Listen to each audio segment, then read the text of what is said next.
single, double, triple home run. In that order. Yep. Wow. Yeah, it's tough to do. So we're going to start with Kaylee Cuoco. She is apparently engaged to Ozark alum Tom Pelphrey. Okay, now I'm pretty up on Kaylee Cuoco, and I thought she had already gotten married a second time. This is her third run, Holy Steve. effing hell. So she had the tennis guy. Yeah, let me see. The hockey And guy. then there was then equestrian. These guys have a kid together, don't they? They're Ryan Sweeting and Carl Cook are Wow. previous marriages. Okay. Yeah, one of them played for NHL, right? I don't know. No, I don't think I so. feel like he played for the Maybe Canucks or Case. something like that. Wait, was Tom Pelphrey Laura Linney's brother in Yep. Ozark? Yeah, he's a great Okay. character, and he's from New Jersey. We had him on the show a year or two ago, okay. and they have a child together. They just haven't gotten married. She announced it on Instagram stories yesterday, showed off her ring with the caption, "Amazing weekend." The couple had confirmed their relationship in 2022 and welcomed their daughter, Matilda Carmine Ritchie, last year. Daughter. Coco wrote in a post talking about Pelphrey, saying, "I didn't think I could fall even more in love with you, but I did." The couple was set up by their mutual manager, Andrea Pett Joseph. Cuoco described their connection as love at first sight. We were immediately connected. They have loved being new parents to Matilda, with Pelphrey saying that it's the most beautiful thing ever. I love her. I mean, she's great in The Big Bang Theory. The first time we saw her was in 8 Rules, that John Ritter series. Yeah. Yeah. Cuoco recently celebrated Pelphrey's 42nd birthday with a sweet tribute on Instagram, writing, 42 never looked this damn good. Happy birthday to my soulmate, Tom. You make everything better. What a life. I love you. Here's to many more husbands. Yeah, so 3. This is number 3. So hopefully third time. It's the charm, yeah. Simone Biles' biological mother wants to reconcile with her daughter. In a recent interview with the Daily Mail, Shannon Biles shared that she wants to make things right after being out of the gymnast's life for decades. I watched the Netflix documentary they had on her. How was it?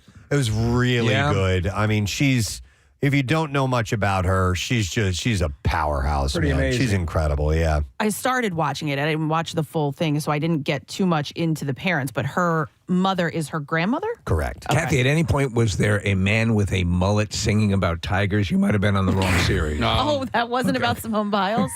Simone was placed into foster care when she was a toddler as her mother reportedly faced drug and alcohol addiction. Simone's grandparents adopted her and her sister in 2003.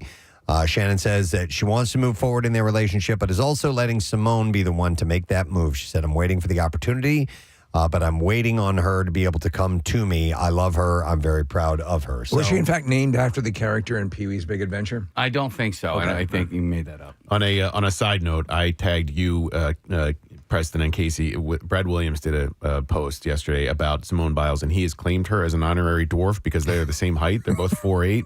She's tiny, yeah. She's tiny, and his rant on why she's a magical creature that collects gold, like Brad Williams is so damn funny, and the way that he frames it is hilarious. So if you get a chance, check that out. Yeah, she's pretty amazing. So, Yeah. we'll see if the mother and daughter can reconcile. Did you ever see the time she threw out the first pitch? I don't know. She does this insane flip. Oh, really? And then coming out of the flip, does the pitch. Wow. Yeah, it's terrific. Wow. So Tommy Lee and Pamela Anderson's firstborn son, Brandon Thomas Lee, is done at the Sherwood Country Club in Thousand Oaks, California. The club has revoked his membership after he reportedly got into a shouting match with a fellow member of the club on the 13th hole. This is the son that decked Tommy Lee during that altercation at home. A member who lives on the course said that Brandon was driving too close to the green and started videoing him, which led to Brandon screaming at the homeowner. Sherwood has a ton of famous members, including Jack Nicholson, Sylvester Stallone, Justin Timberlake, and more. So it's chock full of celebs. But, can't do that. No, and a lot of these clubs especially one at that level, would have very strict rules. Yeah, I there are assume, definitely right? stringent rules, and there are... Like you have to wear a shirt. There are, committees that will oversee all that stuff. So, yeah. So 2 weeks after voluntarily checking himself into a mental health facility, Pete Davidson has reportedly checked himself out. The Sun reported yesterday that the comedian checked himself out of the unnamed institution the other day. Davidson took a mental health breather at the end of July, shortly after he and actress Madeline Klein broke up.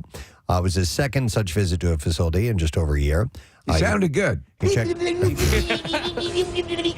checked into an institution in June 2023 to help manage his PTSD and borderline personality disorder. So hopefully he got the help he needed. I'll tell you this. He's been dealing with his dad died in 9/11, a firefighter, and he's dealt with that all his life. So you can understand that he's got issues. Absolutely.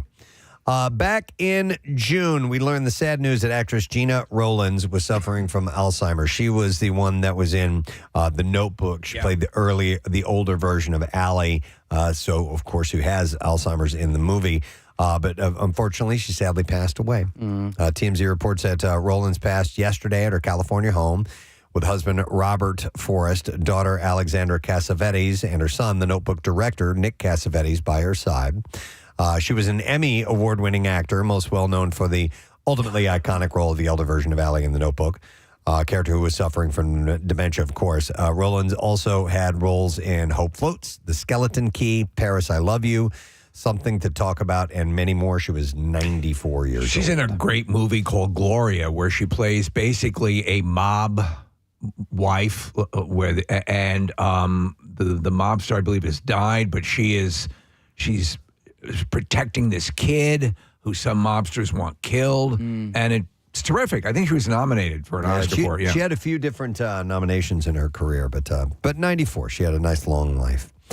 So we haven't talked about the Gosselin family in a long time. It's been great. So Colin, one of the kids, Colin Gosselin, came up just short of his quest to become one of the few and the proud. In an interview with Entertainment Tonight, Gosselin claimed that he was discharged from the United States Marines just shy of graduating from boot camp when the Corps discovered that he had been institutionalized as a youth. He said, I was discharged.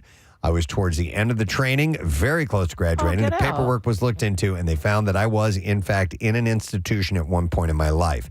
Now, his mom, Kate Gosselin, was instrumental in having Colin put in a mental institution in 2016. When he was still a preteen, saying at the time that he was placed in a facility following years of outpatient treatment, which proved insufficient for his needs. Kate claimed that Colin was prone to violent outbursts. Colin, for his part, says that Kate institutionalized him in order to, quote, protect her reputation. Gosselin says that he is working to appeal the decision of the Corps to discharge him. I could see that happening. You stop and think it's akin to like what Paris Hilton was talking about. A lot of times parents just, listen, it doesn't mean that he didn't have an issue. I don't know, but yeah, sometimes that happens. It's hard to say. So somebody who might be in need of institutionalization might also say, well, they did it to me. I didn't deserve this. So who knows? Yeah. Well, and I'm surprised that because he's still young, but I'm surprised that they would go back that far. Like he was a kid. You know what I mean? Like he doesn't get another chance. Yeah, I don't know. Some things, maybe it's weird because some are more lax about stuff like that. I guess the Marines have a higher standard. But he said they're working to appeal the decision. So maybe after further investigation, he'll be worthy of just let him wear the uniform. Just let him have it. This was sad to see. Wally Amos, the creator of the cookie empire that took his name and made it famous Amos. Yes. And who went on to become a children's literacy advocate, has died. He was 88 years old. Amos created the famous Amos cookie empire and eventually lost ownership of the company, as well as the rights to use the catchy Amos name. In later years, he became a proprietor of a cookie shop called Chip and Cookie in Hawaii, where he moved in 1977. He passed away Tuesday at his home in Honolulu with his wife Carol at his side. His children said he had died from complications with dementia. So they used to have bakeries like Mrs. Fields, and they were famous. And I think Famous Amos version of that precedes the Mrs. Fields setup, so you could get freshly baked Famous Amos cookies. Holy crap. He was married 6 times to 5 women, his son Sean said, explaining that he and Carol had split up, reacquainted, and then remarried. His daughter Sarah said he loved love. They said their dad inspired a generation of entrepreneurs when he founded the world's first cookie store on Sunset Boulevard in Los Angeles in 1975. He had also been stationed in Hawaii with the Air Force, and Famous Amos gave him the means to later make that his home. Do you ever dip in on that History Channel series of the people that fed America? I think that's what it's called, about everything from the people who created Snackables to Harlan Sanders to Ray Kroc. I don't know if I've seen that very series. If not, I've seen one similar to it. It's awesome. It's riveting about all these things, about these entrepreneurs. In his case, Famous Amos, when they came up to him with the notion of having the pre-made cookies in the bag, that was something that he was sort of opposed to. He wanted that fresh baked cookie thing. And so they sort of wrangled the ownership of the company away from him, and that's what happened. He was apparently he was a great promoter, but he struggled as a business person and eventually lost control of the company. Amos had said the Famous Amos cookies sold today are unlike his cookies, which had lots of chocolate, real butter, and pure vanilla extract. He said you can't compare a machine-made cookie with a handmade cookie. But he had a tremendous success, and he was also a big literacy advocate, too. So, I one time ran through LAX because my flight was about to board. I had to purchase freshly baked Famous Amos cookies. I'm like, I'm not leaving without those goddamn cookies. He had actually, Nick just pulled up this little factoid. He started the business with the help of a $25,000 loan from Marvin Gaye and Helen Reddy. So they must have had his cookies in California. And I Am Woman is about the cookies. Really? Yeah. I had no idea. So is this song. It's about the cookies. So 88 years old. All right, let me see. What else do I have here for you? Hallmark's new streaming service, Hallmark Plus, is officially launching September 10th. The service was revealed last month and promised fans a ton of extra Hallmark content right out of the gate. Hallmark CEO Mike Perry previously shared the service will include the very best of Hallmark with new exclusive content and membership benefit programs. So I wonder how this will go, because it always seems that there's what I want is always readily available on the Hallmark channel to begin with. Well, in addition, Steve, to all of the Hallmark programming, you could hope for, users will apparently include e-cards and surprising gifts. The new service will cost $8 a month or $80 for the annual plan. On its first day live, Hallmark Plus is set to premiere several new shows, including the unscripted series Celebrations with Lacey Chabert. All right. You know where to hit me, man. Because that's my girl. And the scripted series called The Chicken Sisters. The Chicken Sisters. That's right. So maybe yes, I'm interested in signing up for your new service. Lacey Chabert, love her to death. Yeah. So maybe that's enticement. Maybe that's worth it. Spending the $80 a year. Maybe. I could see you getting that. We mentioned J.K. Simmons. I accidentally called him J.K. Rowling earlier this morning. But Whiplash is heading back to theaters in celebration of the film's 10-year anniversary. The movie follows the story of an ambitious jazz drummer played by Miles Teller, who chases perfection, and his ruthless teacher, J.K. Simmons, pushing him to the limit. The film won the Grand Jury Prize at the Sundance Film Festival.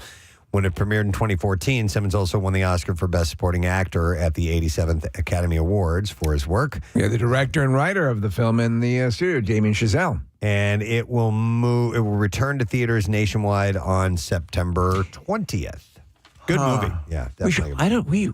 Miles Teller needs to come on the show. I hung out with his dad at spring training. Me too. And Nick did as well. And a very nice guy and was very, very familiar with WMMR. We're big fans. We got to get Miles Teller on. Preston and I both had to play the game, Steve, where we're like, we knew who he was, but we couldn't quite let on that we knew who he was. Right. And at one point, I forget, Preston, if he said it to you or if he said it to me, he was like, yeah, my son, he's an actor. And we're like, we know. We know who he is. Yeah, and then, of course, it's, who's that? He's in no way. Top Gun. Magician? I've never heard of him. Miles Teller? Movies? What is that? Is that those moving images? Yeah, That's so cool. What's your phone number?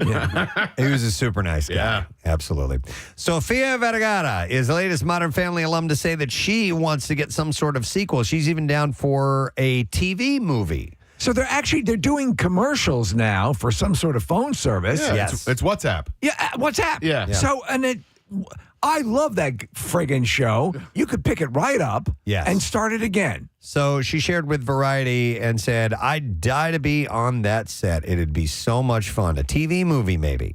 While she's open and continuing the Modern Family story, she hints that they may have to do it sooner rather than later. Before her TV husband, Ed O'Neill's, for his sake, she said, I always joke with him saying, Ed, don't die. Oh, my God. Because if we do the sequel, it will take some time, and you're the oldest of us, and you can't be dead. I like her. I love her. She's Yeah. fantastic. So there's going to be a full house together. Once again, the cast of the 90s sitcom, at least some of them, are reuniting in Daytona Beach, Florida, for next month's 90s Con. The reunion will include on-screen siblings Candace Cameron Bure and Jodie Sweetin, who starred as DJ Tanner and Stephanie Tanner. Is Tom Sizemore back? No, but Andrea Barber, who played Kimmy Gibbler, will be there. Yeah, Kimmy Gibbler. And the panel will also feature Dave Coulier. So most of them are getting together. Cut it out. 90s Con runs from September 13th to the 15th at Ocean Center in Daytona Beach, Florida. Cut it out. There you go. By the way, speaking of 90s Con, I stumbled across an article yesterday about something I had never heard of before. Crime Con. Are you familiar with that? No, but it sounds good. So it's mainly for people who are into true crime stuff. But, Steve, they get as featured speakers, like the featured speaker at the one that I think it's coming up in Colorado is JonBenet Ramsey's dad. Whoa. Wow. What the hell? They also have, and forgive me for not remembering the name, but the couple that was driving across the country, the guy murdered the girlfriend. Yes. Abby. Yes. Yes. Her mother is going to be at this. So these people come and they speak. Wow. It's pretty wild. I'd never heard of that before. That is fascinating, but what do you do? Like, do you take pictures with them? Like, hey! Kind of, sort of. And I guess it's supposed to be... it seems a bit morbid, but for those families of victims, it can be kind of cathartic as well that they're able to get out and tell the story to people who really want to know about it. You know, well, some of your most popular podcasts are based on these cases. Yeah, there are whole channels, Discovery Investigation, that are this. You have Keith Morrison, who became, infinitely more famous because of the Dateline things. Yeah, it's a whole subculture. Yeah, so Crime Con, if you're into that thing, take a look at that. It's in Denver this year. It's coming up. Yeah, Nick just pulled up September 5th through the 7th. But I was like, okay, that's kind of interesting. And then obviously they're going to have detectives Corey and people Feldman. like that. Corey Feldman will perform. Who's the local? We had her on, Nick, the podcaster who. She's terrific. She does this exact stuff. Yeah. Sarah something or other. Sarah Colleen. Kitty. Kitty. Kalian, I believe. Wait, what was that? That's the Corey Feldman song. Oh my God! That's the one he did on remember he did it on the Today Show, and it made the news because no one could believe what they were watching. Kitty. Is that what that was called? Yeah. Jesus. All right, so looking for Corey Feldman at Crime Con in September in Denver. So speaking of reboots and gatherings, cast getting together, fans are clamoring for a Scrubs reboot. But what's the holdup? So Entertainment Tonight caught up with Zach Braff, and he explained what was keeping it from happening. He said Scrubs is a Disney show. Bill Lawrence has a Warner Brothers deal. Once those two companies figure it out, I think the people will get what they want. And Bill Lawrence was hanging out with Zach Braff yesterday because Zach Braff is in that new Vince Vaughn show on Apple TV Plus. That Bill Lawrence is the Bad Monkey? the showrunner. Yeah, Bad Monkey. Yeah. Okay. He went on to explain that the cast of the long-running show had all remained friends and that he was looking forward to working with everyone again and admitted optimistically, I think it's going to happen. So Michael Rosenbaum, who did play the character of Lex Luthor on Smallville, has a show called Inside of You, and he had Zach Braff on for a long interview. I didn't realize how much directing Zach Braff is doing. Oh, really? He did the second and third episode of Ted Lasso, I think. What? Yeah. And he and Bill, that. he and Bill Lawrence have been friends since Scrubs, and Bill Lawrence did Shrinking, Ted Lasso, Yes. Scrubs, all of these great in fact, shows. so- all makes sense now. Zach Braff is now friends with Harrison Ford, Right. because he's directing him on that series. Okay. Yeah. Wow. Interesting. I have one last story. We are 2 weeks away from Prime Video returning to Middle Earth for season 2 of Lord of the Rings, The Rings of Power, and Prime has dropped one final trailer for the hit series. I watched the first few episodes. I was unimpressed. Is it because you weren't in it? It bit the big one. I'd rather attend a Corey Feldman concert. You sure about that? Springtime I was flowers. hoping so much. Well, I understand springtime flowers bloom. With an air of mystery. You gotta keep going. I'm with you, Gandalf. I was hoping so much because you remember the lead-in for the series was that it was the most expensive series. They were committing all this, $1 billion. right? Yeah. And Nick, did you watch any of it? I did, and Gandalf, I feel the exact same way as you. It was, Thank you, bro. It was. I watched, I think, 3 episodes, and I found myself bored by the Lord of the Rings saga. And Well- that's hard to do. Yes, very hard to do. A, and then B, when you have it up against shows like Game of Thrones and House of the Dragon, yeah. where they're doing a lot more for a lot less, it makes it horrible. Maybe Gandalf and Nick can get together and raw dog it and watch the show. Do it, absolutely. Yeah. Kitty. For fans of the I call bottom. Tolkien universe, Excuse me now, I must fight a creature called Ballbag. Balrog. Balrog, I'm sorry. I can't read this. Ballbag. I expected something rounder. This season will be pivotal, apparently. Features the Siege of Eregion, I don't care. a definitive battle in the history of the Second Age of Middle-earth. Season 2 drops August 28th. The final trailer for Lord of the Rings, I'll be tweezing my ass that night. The Rings of Power, is available if you would like to see that now. All right, let's go with some clips. Alien Romulus is set between the events of Alien and Aliens and follows a group of young space colonists trapped aboard a derelict space station. In this clip, Kaylee Spaney reveals how she felt after seeing herself on screen. It just sort of cemented that, oh wow, now we are part of this world. Like that, no going back now. This is us in that movie with the xenomorphs, and I'm really so proud of it. Alien Romulus will hit theaters tomorrow. It is getting pretty good reviews. And so what happened was we had Ridley Scott return with Prometheus and the other one, I forget the name. Alien Covenant, maybe. Covenant, yeah. And man, Preston, they were really underwhelming. And they were odd. And they were stupid, too, in the way that they contorted the whole thing. They should have just continued. Yeah. You had Alien and Aliens in that vein. This apparently looks like those movies. Agreed. It's from the guy who directed that first remake of Evil Dead that was actually really well done. And so they say it just returns to basics. All right, here's our next clip. The fourth and final season of the Umbrella Academy has begun, and we had a chance to talk to Diego himself. David Castaneda spoke with Steve Morrison about characters growing with the actor. Here we go. I knew the pillars of who this character was. And so revisiting it was really easy. A lot of it had to do with, oddly enough, parallel growths within myself and the character. So the beauty of it is, between seasons as a person, I change, I evolve. And so the tools and the lessons that I take within seasons, I'm able to bring into the new Diego. You watch Steve's interview with David on PrestonandSteve.com. He was a nice guy, and I give you credit in the beginning because you're the one that I had really wasn't watching it, and you were so, happy for the show and so into it. But when I'm hearing Preston, and I caught a little bit of it of this season, I watched a couple episodes because it's complex, and I took a deep dive. I took a deep dive. It's not the kind of thing you've got to really get into, but it's just 6 episodes. Yeah. And they're wrapping up this whole juggernaut. And I could tell David was even saying that. He's like, I'm happy with the way. But they kind of shortcutted it a little bit? Yeah. All right, well, I'll check it out. Hopefully things come together with that. But there you go. That's the entertainment report, friend. Nice. And we are going to take a quick break. Don't forget we have guests later on this morning. If you watch The Bear, you want to join us because Adam Shapiro, Shappy is his nickname, and he plays Chef Adam on The Bear. He's the one that kind of makes Shapiro.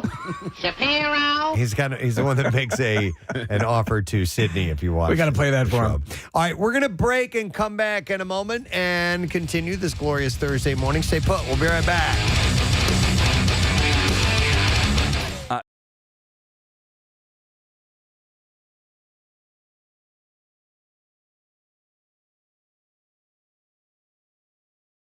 way enough to weigh the recliner down, She right? can't activate the recliner. She's she so can small. put it down, but you know, as the seconds go by, the recliner just lifts up, and she's in a seated position again. So I'm trying to rig the recliner so it stays down, which requires me to get things out of the house. So I need to go at one point into the basement.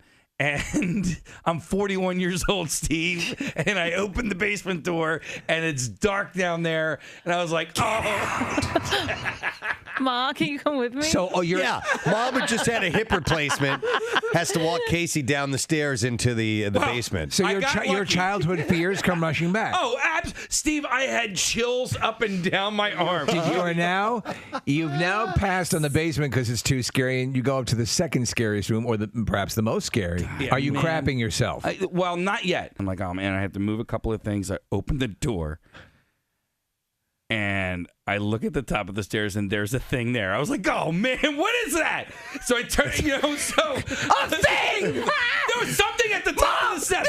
There's a thing! All right, so there's something at the top, a figure at the top of the stairs. You Steve. swear that you see a figure. What did this figure look like? So a man, a woman? I do the same thing that I do in the basement. I put my hand on the light switch, right, and then I put my face away from the stairwell. Now I'm looking, towards the hallway of the second floor. I turn the light on, right, and then I look at the top of the steps, and sure enough, there's a kid statue there, and I'm like, oh man, a kid statue. It's all right. So it's actually cute. It's like a doll that.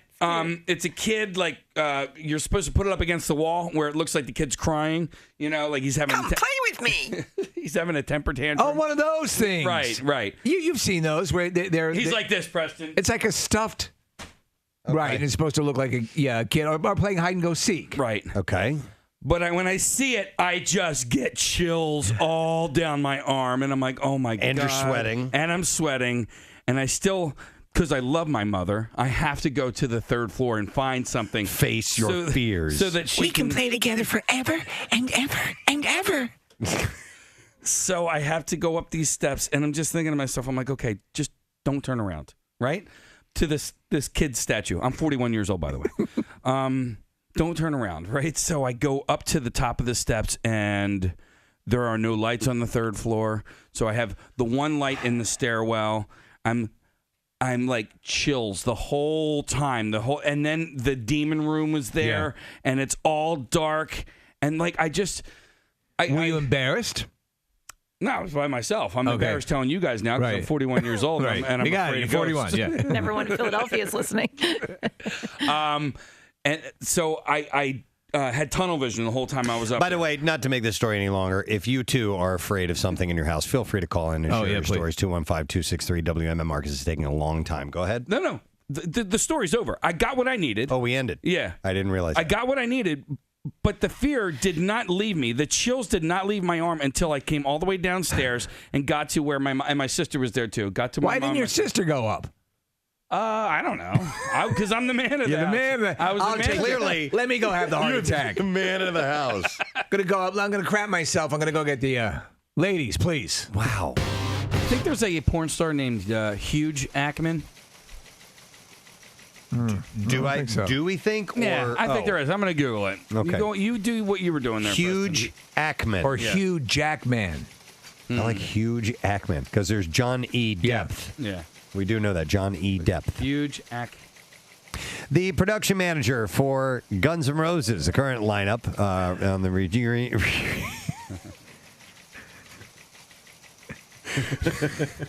John E. Depth.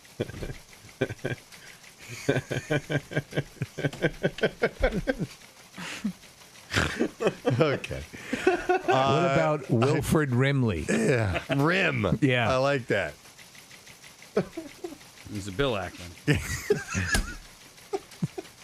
There's a. If I were a porn star and I were huge, I would be called Huge Ackman. But what's Ackman? That's my last name. His last name. Huge is what I am. Yeah, huge. Yeah. Ackman. You usually want the first name to be the action on the second, right? No, or do whatever you want. All right. Yeah. It's your porn star. Yeah, man. Yeah. Hey, Lindsay Lohan is reportedly pushing fiance Igor Tarabasov to get treatment for anger management. You got to do something. And now. The news comes just a few days after the blowout fight in London, which ended with police breaking down the door to Lindsay's home and receiving calls from the neighbors. We talked about this the other day. You've got serious issues. Now, her rep told Page Six, Lindsay believes Igor has anger management issues and she would like him to go to therapy. They both want to work things out. Other sources claim that Igor has become controlling over Lindsay, explaining he has taken control over her business. He's in charge of her finances and is controlling over her deals, even though he has no experience in Hollywood. Do you want to know my issue with Igor? He's always hanging out with his buddies, Dracula, Frankenstein, and Wolfman. And they're great. Don't get me wrong, they're great guys. Mm-hmm. But they get into trouble. Bros before hoes, that's his thing. Bros before hoes. Oh, my God. And then it's like he's off to Transylvania. Lindsay's rep said that... He did the mash. He did the monster mash. and no, don't get me wrong. It was a graveyard smash. Mm-hmm. Lindsay's rep also said... It caught on in a flash. I cannot confirm her pregnancy. So what's the deal? Little follow-up to that. We don't have that? No. We don't have that? Come on. We don't have the Monster Man. Wait a second. Doesn't Ben play anything they feel like? Can't we borrow from them? Isn't that the rough and tumble philosophy? I hope they play that today. Monster Man. Yeah. It's probably not. Chuck. This is to my personal story. Yep. It's not like it's Halloween. I was looking in the lab late one night with my eyes beheld a scary sight. For my monster from his slab began. So anyhow. And suddenly, to my surprise, he did the match. He did the monster match. The monster match. Igor likes the monster match. He did the match. It caught on in the flash. The match. He did the monster match. Now everyone's, what's that? The monster. Justin, who called in earlier this morning, they had a dumpster pool party in Philadelphia. A smaller dumpster. And the license and inspections said you can't do that. Yeah. It's against the law in Philadelphia. And we work right across the city limits of Philadelphia. So we're like, not unlike the movie Footloose. Hey, right. You cross the city limits. It's legal to do it, so we figured we'd have one on our own here this morning. Oh, my God. I just saw a picture of it. That's crazy.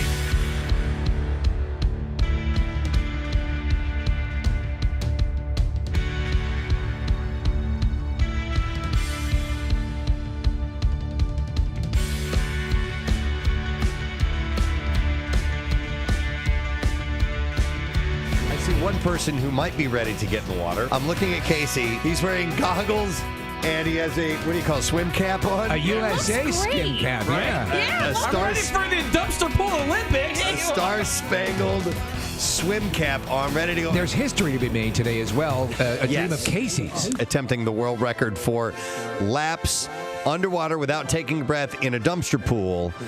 We will have an official world record that's taking place live on the Preston and Steve show this We just morning. might see this at the next Olympics, Preston. Swimmers, take your mark. Go! Oh, man, started. He's going down. He's made it to the first end. He's turned around and he's coming back. It's full turn under the water, pushing off the end. Preston, he's back for number two. Turning around back towards number 3. To the back end. He's doing this whole thing underwater. Wow. His turns are pretty precise. Well, Except for that last one. Come on, you got 4. And he's up. He's up. He did 4. USA! Yes, all right. I'm going to try to break Casey's world record for dumpster swimming. Now, Preston is one of those privileged people who has a pool in his backyard. I do. My pool is probably twice the size of this length. It's and 2 dumpsters side by side. I went in and I did a couple of quick test laps, and it's a little further than I thought it was going to be. Well, let's see. I can't let you break my world record without me attempting to break your world record. And we are ready. And we are set. Go. He's underwater. All right, he's got Suddenly he's become British. 1 length, turned around, coming back. Back. He's coming back. Right. 2 lengths, done. Now he's going halfway for his 3rd length. It's a merman. Turning around, approaching his 4th length. This is to tie the world record. He has tied the world record. He's going again. He's going. Oh, wow. Is he going to shatter the world record? He did 5. 5. Oh. 5. He shattered. Day in the Destroyed morning. the world record. Let's get a word with the champion. Champ, how do you feel? Are you exhausted? Woo! What were you using as your technique? I feel pretty good. My technique was just all natural technique. Was just glide through the water, Pierre. It looks like somebody's suiting up down there at the end of the platform. Oh, Casey getting in. Casey, There we go. Graceful entrance. you should be on the cover of Men's Health. Ready and set, go. The big man is underwater. Wow, look at all his tattoos. He is moving fast with logicious speed. What kind of speed? Logicious. Logicious speed. He's on his third lane. Swimmers know what logicious means. I was watching the Olympics the other day, and there was a bike race on this That's English. 4. Like 4. Is each one 1? Yep. This All right, is so 5. he's now tied. Preston. It's a tie, ladies and gentlemen. 2. wow. Let's get a word with the new champ, who's also a tie. How do you feel, Kate? I'm really tired. That was so hard. I had to. I wanted to quit at 4, but I couldn't. Winners never quit and quitters never win. I was like, There's no I in team. I almost passed out, but I made it. You sure the hell did. Oh my God. This is a victory. This is a victory not only for Casey and Preston. All right, let's see if we can get an answer to this stupid question. Thanks, Kath. Real quick, we don't mind a couple of shout-outs I want to get out of the way here. There's I've gotten backed up from the vacation time. So some of them are a little outdated, but I'll start with this one, and it's a sad note, but something important to pass along in this. This is from Lily Moss Yerg, who says, I was wondering if you guys could send a shout-out to my mom from her favorite child. She would have turned 58 on August 5th, but she passed away 2 years ago from colon cancer. And then she writes, please get your colonoscopies, people. I promise you the pictures they take won't end up on OnlyFans. She said it would make a hard day better, and I'm late on this, and I apologize. It's all right. We're on vacation. Yes. Rock on and keeping your beautiful selves with lots of love and appreciation from Mullica Hill. So here's a shout out. And yes, if you've never gotten a colonoscopy, Dr. Mike wag his finger at you and say, get it done. You know what? You get it out of the way and you feel so much better because you know everything is cool. And also they had issues off at the past. Yeah. And so you don't have to deal with something. And that's the whole purpose. It's like countless times, people that I know have, this could have been an issue, but they took it out. You're good to go. Yep. Yeah. Exactly. What's the age you're supposed to start? It's 40 now. Yeah. In fact, So I'm not there yet. the number of cancer issues that are occurring in younger people now is, I was reading an article, I forget what it was, maybe it's the Inquirer, is the amount of younger people having fairly prominent, like colorectal cancer or prostate cancer. The age has shifted younger. I just had a friend who went in for routine and sure enough, now she's going to have to go through treatment. Wow. Okay. We'll get the checkups done, please. It's definitely worth your time. This one says, I was wondering if you could give a juicy shout out to my husband who'll be turning 51. His birthday is August 6th. Loves listening to your show, as I do. He listens at work every day. This is from, by the way, Shannon Tobias. And she says he listens every day, and often your show is a topic of conversation at the end of the day. And I'm sure he would be very happy and surprised with a shout out. Shannon Tobias of Hatfield, PA. So there's a shout out. She doesn't give his name, but Sharon's husband, Gunther. Gunther. Okay. Happy birthday, Gunther. And then this says, I'm writing you from the other side of the state in Erie, Pennsylvania, land of nothing and less than, according to my boyfriend, Thomas. You can take the man out of Philly, but never Philly out of the man. He moved here a few years back to be with me and has listened to you every single day to keep a piece of home close. And this is from Kristen, by the way. She says he's absolutely amazing. We give him a shout out on his birthday, July 30th. Sorry. Got it. He's turning 42. He introduced me to your show, and you are growing on me, she said. So here's the shout out. And I'll just do one more. And this says, hey, I write you with an opportunity to make the next exciting advance in shout-out technology. I've been a long-time listener to you guys since I returned to South Jersey from college in 2005, and I've taken the Preston and Steve show with me wherever I've gone, including out here to Minnesota. Alas, I'm always chronically behind on the podcast, typically by 5 or 6 months. My kids have become fans too, especially my oldest, Paul, who will be turning 13 on February 1st, 2025. And I'm sure he would love a shout out on and around his birthday. But as I said, I'm always behind. For that reason, I'm asking you all to take a step into the unknown with me and send a shout out into the future. Is this method untested? Certainly madness, perhaps. All I know is that no other morning show would dare so much for something so stupid. Please give Paul a shout out here in August, and by February, I should have gotten to the shows that you are recording now, and you will have sent a shout out through time to communicate with us in the future. All right, we're going to have to make it special. Wait, hold on. And she says, or he says, what will it be like? Will there be flying cars? Will the Eagles be in the Super Bowl? We have no way of knowing, but by the time Paul receives his shout out on his birthday, we will be living in this brave new world, and will all be because of what you dare to do today. Choose wisely. Happy birthday, Paul, and that is from Jeremy D'Angelo. So there's your futuristic shark. Thank you, Jeremy. And then Jeremy writes Bob at the end of course. Just to throw in a Bob, little, everyone. Little Bob to you and all of us. All right. Hang on, I got to hit Bob. Bob! Yeah. Saw an article, it was a Reddit thread actually, and I don't know how this got started or who posed the question or what it is, but it was in the Ask Women section. They asked, what shocking hygiene habits in men have you encountered? Oh, okay. So things that have surprised women about hygiene. Hygiene or lack thereof. Or lack thereof with men. Can I have one? Can I give one? Yeah. I hate all of you. No, I'm just kidding. So I've noticed this in more men than I think should have. Like, I was shocked at how many men do this. You don't brush your teeth right when you wake up. Like, you wait until either after breakfast or... Well, that depends. So for me, during the work week, it's the first thing I do in the morning. But like on the weekends or if I'm on vacation or whatever, I won't brush my teeth until after I have my coffee and stuff. Sure. There. Yeah, me too. Okay. So actually, technically, Kathy, I read an article recently that it is better for your teeth if you eat first. It's not. And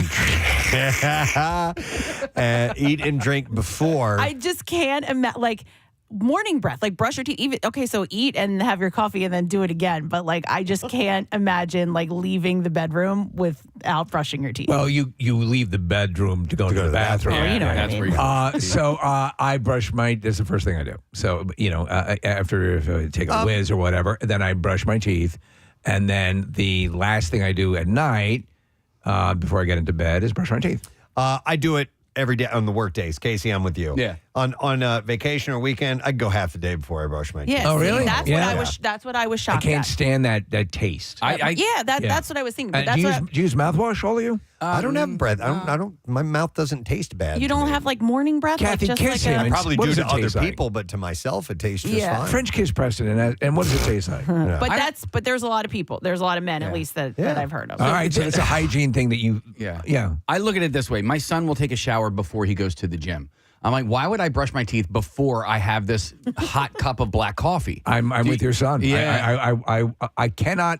I have to take a shower in the morning. I have to brush my teeth in the morning. Yeah. It's basically my ignition switch.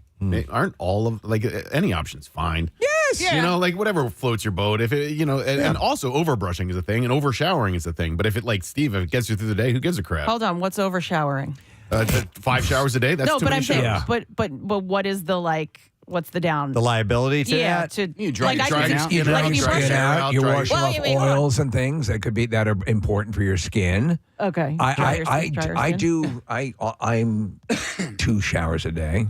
Yeah, and the OCD nature of it is also a little frightening. Because you mentioned brushing your teeth. So brushing your teeth, you can damage your gums and stuff like And that. your teeth, if you overbrush. I was just wondering what the overshowering does. I guess dry the skin out. Yeah, good to some extent. If you're overdoing it, like way too much. Everything in moderation. Yeah. For example, in the evening, I will only eat 1 couch cushion. Okay. All right. So in this Reddit thread, here are some of the hygiene habits that women have encountered in men. And by the way, if you want to share, you can text or call us at any point in time, 215-263-WMMR.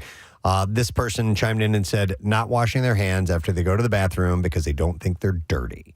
I've heard that exact justification dozens of times. Yeah. We've talked about I'm this. one of those. We've hashed this out. Sometimes I have been able to go to the latrine and not touch my junk and just, Yeah. so in cases like that, I might not. I quite often do. Obviously, if you're taking a dump, you wash your hands. But I mean, 90% of the time, but sometimes if you're in a rush. Yeah. During the summer, when I'm wearing shorts, a lot of times I wear like meshy type of shorts. You piss through them. No, I just pull my pants. Just lift up the leg. I lift up the, I do and that I'm too. literally not touching. I'm not touching my Look, stuff. no hands. Yeah, my hands have not been soiled. Yes. So if that's the case, yeah, there you go. I even think, and I know you'll find this I disgusting. can't. I Kathy. want to leave the After a conversation. dump? I want to. No, go. not after a dump, but Oh, all right. even touching my genitalia. No. But if I don't get urine on my hand, it's just skin. That's You've down washed in that- that you've region. washed your There's nothing- penis. There's nothing dirty about that area. But it's the whole. It's the bathroom. There's other people that go in there. It's It's the especially bathroom door is what you're right, saying. It's, and the- especially the in a fixtures. public bathroom. Yeah. Yes. But then Oh, again, okay. the same is true for Right. people who are going into the door to get into our offices. But what about at Yeah. home? What about in your own private residence? Yeah. Yeah, too. Yes, because I mean, it's not just for other people. It's for yourself too. Yeah. Preston, somebody asked me this question. I remember in college. What do you think is dirty, your hands or your penis? What do I think is dirtier? Dirtier. Probably Hey, my hands. hand. Your Okay, hands. so then why do you wash your hands after you go to the bathroom instead of washing them before you go to the bathroom? Well, Yeah, now you've dirtied your penis all up after so touching that. there's Filthy penis. there is someone that works here. Does she still work here? I'm not sure, but she washes her hands before and after she goes to the bathroom. And during. Every time that you? she goes. No, Okay. it's not. But I noticed it Yeah. that she was washing before, and then she would go into the stall, and then obviously when she was finished, she would wash her hands. So there you go, Case. Some people do. By the way, I do the noticing around here. Okay. yeah. Okay, yeah. sorry. Where do you think you are? I used to, years ago, I dated a woman who used Bentadine. Oh wow. Wait, what the is time. Bentadine? It is a real, it's the doctors use it, don't yes, they? like a disinfectant and cleanser, I think you have to. I think that's one of the ones you actually have to dilute to use, Maybe right? that's it. But Okay. yeah, she used to watch her hands. Wow. She was like I didn't Okay. realize how germophobic she was. Yeah. And after a while, she would get rashes on her skin because she was removing the natural oils that are supposed to be there. By the way, while I don't have that same frame of mind, I can see where people who are obsessed with that yes. are scared of getting sick or whatever it may be and acting that way. I People like personally that don't will do subscribe things to that. like eat their own scabs. Sure. No, Mark Summers, he had a real OCD issue for a long period of time, and it was definitely a germaphobe, and it gets in the way of your daily life. And I think when it interferes with what you're doing on a day-to-day basis, that to me is where it Well, borders that's a on. mental health issue. That's what I'm then. saying. But Yeah. sometimes mental health issues and an OCD behavior or excessive washing kind of are a little, they're related. But I don't think that's what this list is. This No, is just this like is- a general. Yeah, these are just Quirky. gross. Yeah. So let me give you another Let's one. get some more. I don't find this gross, just a little bit odd. But this woman on this Reddit thread said, "My husband used to shower with dish soap instead of shampoo Oh, that's weird. or body wash. Why? So he was using Dawn. She doesn't say." Is it cheaper? I don't know, but I would think it would actually be a harsher cleaning agent Yeah. and be actually maybe more thorough in cleaning, but not very good for your hair. What's the one you're soaking in it? That's That's palm olive. Yeah. Right, Right, that's that's similar. It's the similar, same thing. right? So I'm sure it's fine for your skin and everything.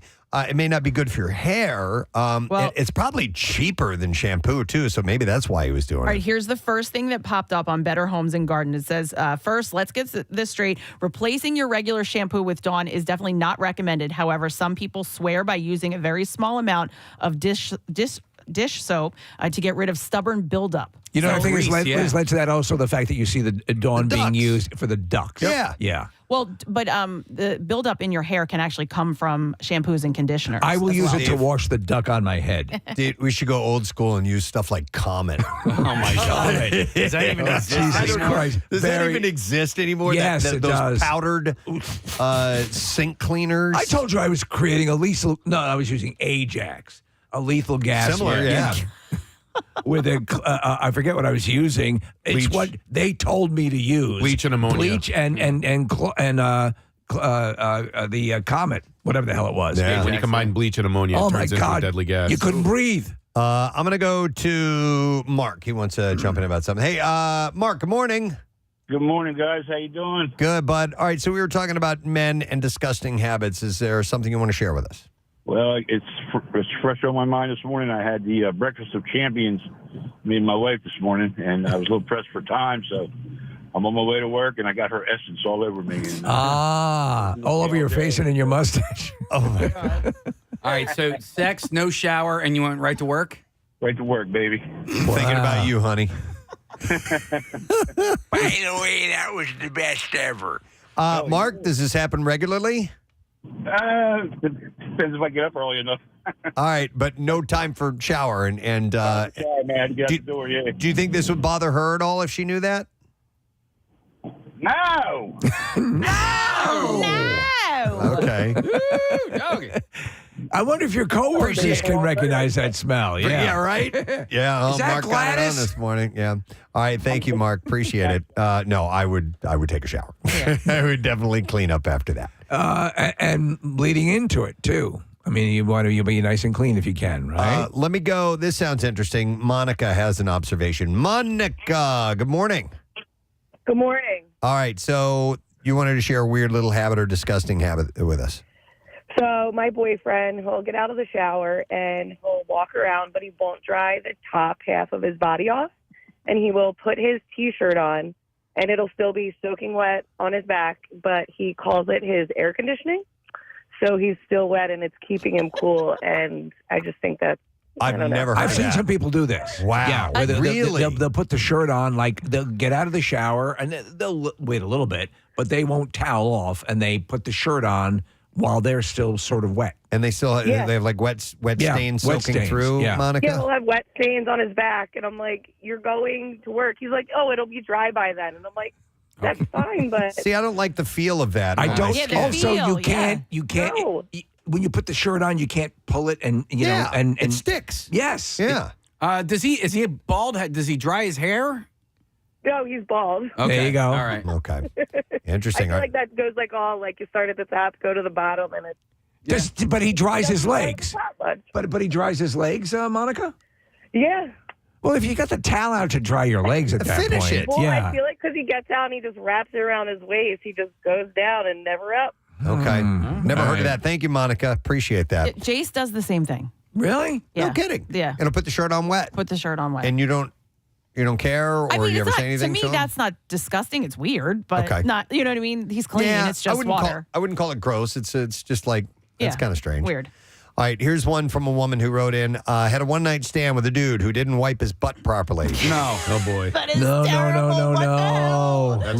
Left poop stains on the edge of the bed. Oh, my No. Luckily, my hotel room had a spare duvet cover, but my God, that experience put me off of one-night stands altogether. I will tell you, I am so conscious. That's why I got my bidet, man. I friggin' well, also that, and it's just that minty fresh feeling in your crack hole. But the truth of the matter is that yes, that was Preston in my dating days. That was you had to make sure that Gotta wash your ass. the caboose was clean. There was a video that James Brolin had posted on Instagram last week of he was at a hotel somewhere. I don't know if he was in a foreign country or what, but he was just amazed by the bidet that was in his toilet. And Yeah. it was like automatic. He was, there was a panel of buttons. He just hit the button and he said, all of a sudden. And then he just tells the story of how his ass got so squeaky clean from that bidet. He was so happy about it. Here's a post in this Reddit forum that says, and by the way, it's called, it was in the Ask Women section, what shocking hygiene habits in men have you encountered? This one says, I had a boyfriend who lived with me for 2.5 years before I realized that he was wiping boogers on all my walls and furniture. No. She said there were literally hundreds of them. I don't get that. Yeah. And you know, that's sort of my kryptonite. They've invented tissues. So you don't. It's insulting to the person you're with. Would you wipe your ass on the drapes? How about this? How disgusting is this? Kathy, you familiar with the farmer blow? Oh, yeah. No. It's where you plug one nostril up and shoot it, or snot rocket. Some people call that. Not a fan of that either. I will do it when necessary. If you're out like in a field, you wouldn't do it on a sidewalk. I do it on my bike a lot, but we'll do it like out playing golf or something like that. And I don't have a tissue or whatever, and it's just like bang, and then you grab your golf towel and wipe off with that. I will tell you this: awful. I have not had to blow my nose like that in a long time. The Neumann, the nasal rinse. Yeah. It's again my butthole and nose holes are just sparkling. But that's a guy behavior for sure. Yeah. Yes. You know what I hate? I don't think I've ever seen a girl do. Well, you know what I was gonna say. The people that do either marathons or triathlons, or stuff, like those women are at some point they've got. They're crapping themselves. I mean, they can't stop. They've got to keep running. This one I don't like it. Posted not flushing. Like, does your nose not work? So she was with a guy who just does not flush. Do you subscribe to the yellow let it mellow thing? Or sometimes. Yeah. If I get up in the middle of the night and I pee and I thought I was going to do like a full urine session and it's a little less than I'd anticipated, I'm like, that's a waste of water. I'm not. I'll come back. I'll pee again later. I'll flush it then. That's fine, and I do get that. During the day, though, like in a hot situation or whatever, to me, like at night, I will do the same thing. But if, I don't want to have like 9 or 10 pee trips. No, I would do 2 at most. Yeah. And then flush it. You don't want it overflowing with piss. But it's not like peeing there all day long and never flush it unless you poop. No, I will I'll go a couple times. Okay, so I had like very light. It was, the middle of the night, whatever, and I didn't flush it. I left it. And then yes. And then the next morning I hear, ew, that is disgusting. Mom, is that you? Wow. This is the demon you created. Dennis is like, I'm very proud of you. Yeah. I'm very proud of you. I've been wanting to say that to her for years.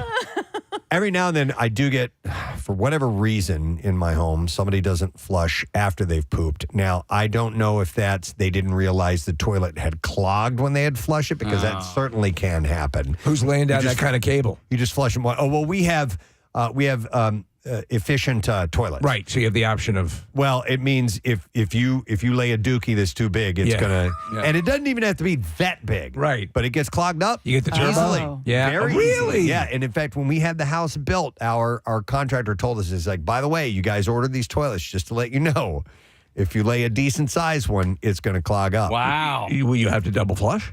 No, you gotta plunge it. You gotta plunge. Whoa! Yeah. I didn't realize that. It would actually get clogged up. I'd move. So it happens. How many plungers do you have in the house? One for every bathroom. Yeah, right, same. Yep. Yeah, there was a stretch of time where there was one in the house. I was like, yes, not enough. We had that too. Yeah. And it was never in the place that you needed. That's exactly right. You go running up and down stairs. Then we got together and said, "Hey, let's splurge." You know what? I think we've earned it. Use that bathroom. Here is somebody who posted in. I was having dinner with a male friend last week, and as we were about to leave the restaurant, he blew his nose in the cloth napkin. No. Well, sometimes you have to. He thought nothing of it, and I will never look at him the same, she said. Now, Kathy, I'm not a fan of it, but every now and then, like if you're at a restaurant and they don't give you a paper napkin, Get up and go to the bathroom. Yep. That's what I would do. It's the concept, Nick, and it used to be. By the way, it's not archaic. The snot rag. You used to see it for all the time. Handkerchief. But walking around, the snot rag. And then tucked back in. Yeah, there. and Oh my God. That was the priest What? at my church, man. He would, in mid-mass, he'd be like, "Brr," into his handkerchief, and then he would put it into his sleeve, and then he would hand out Eucharist a little bit later. No. And then you got this Jackson Pollock thing.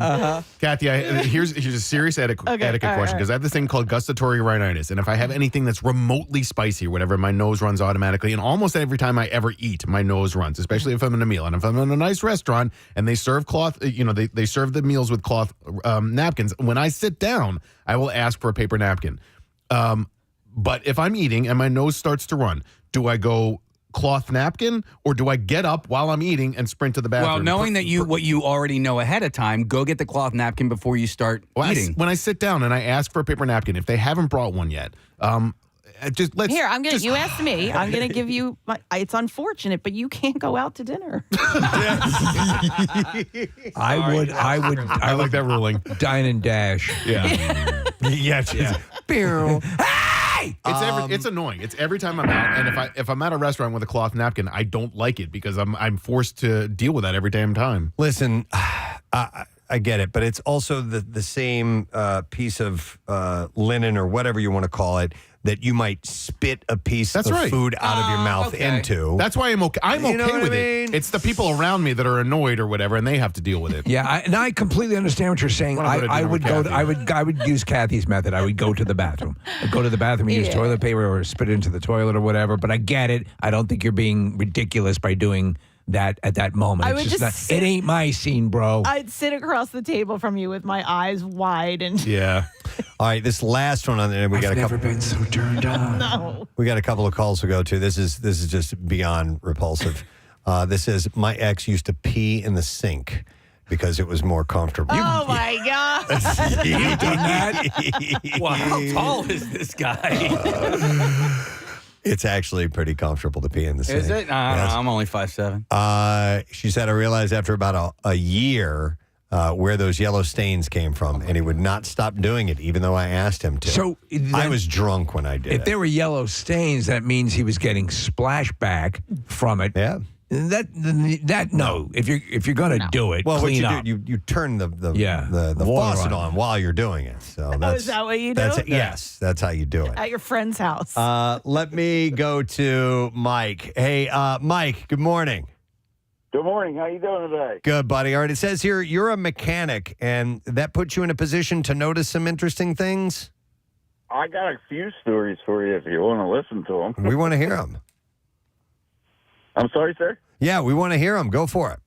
All right. So we got, you're talking about discussing hygiene things.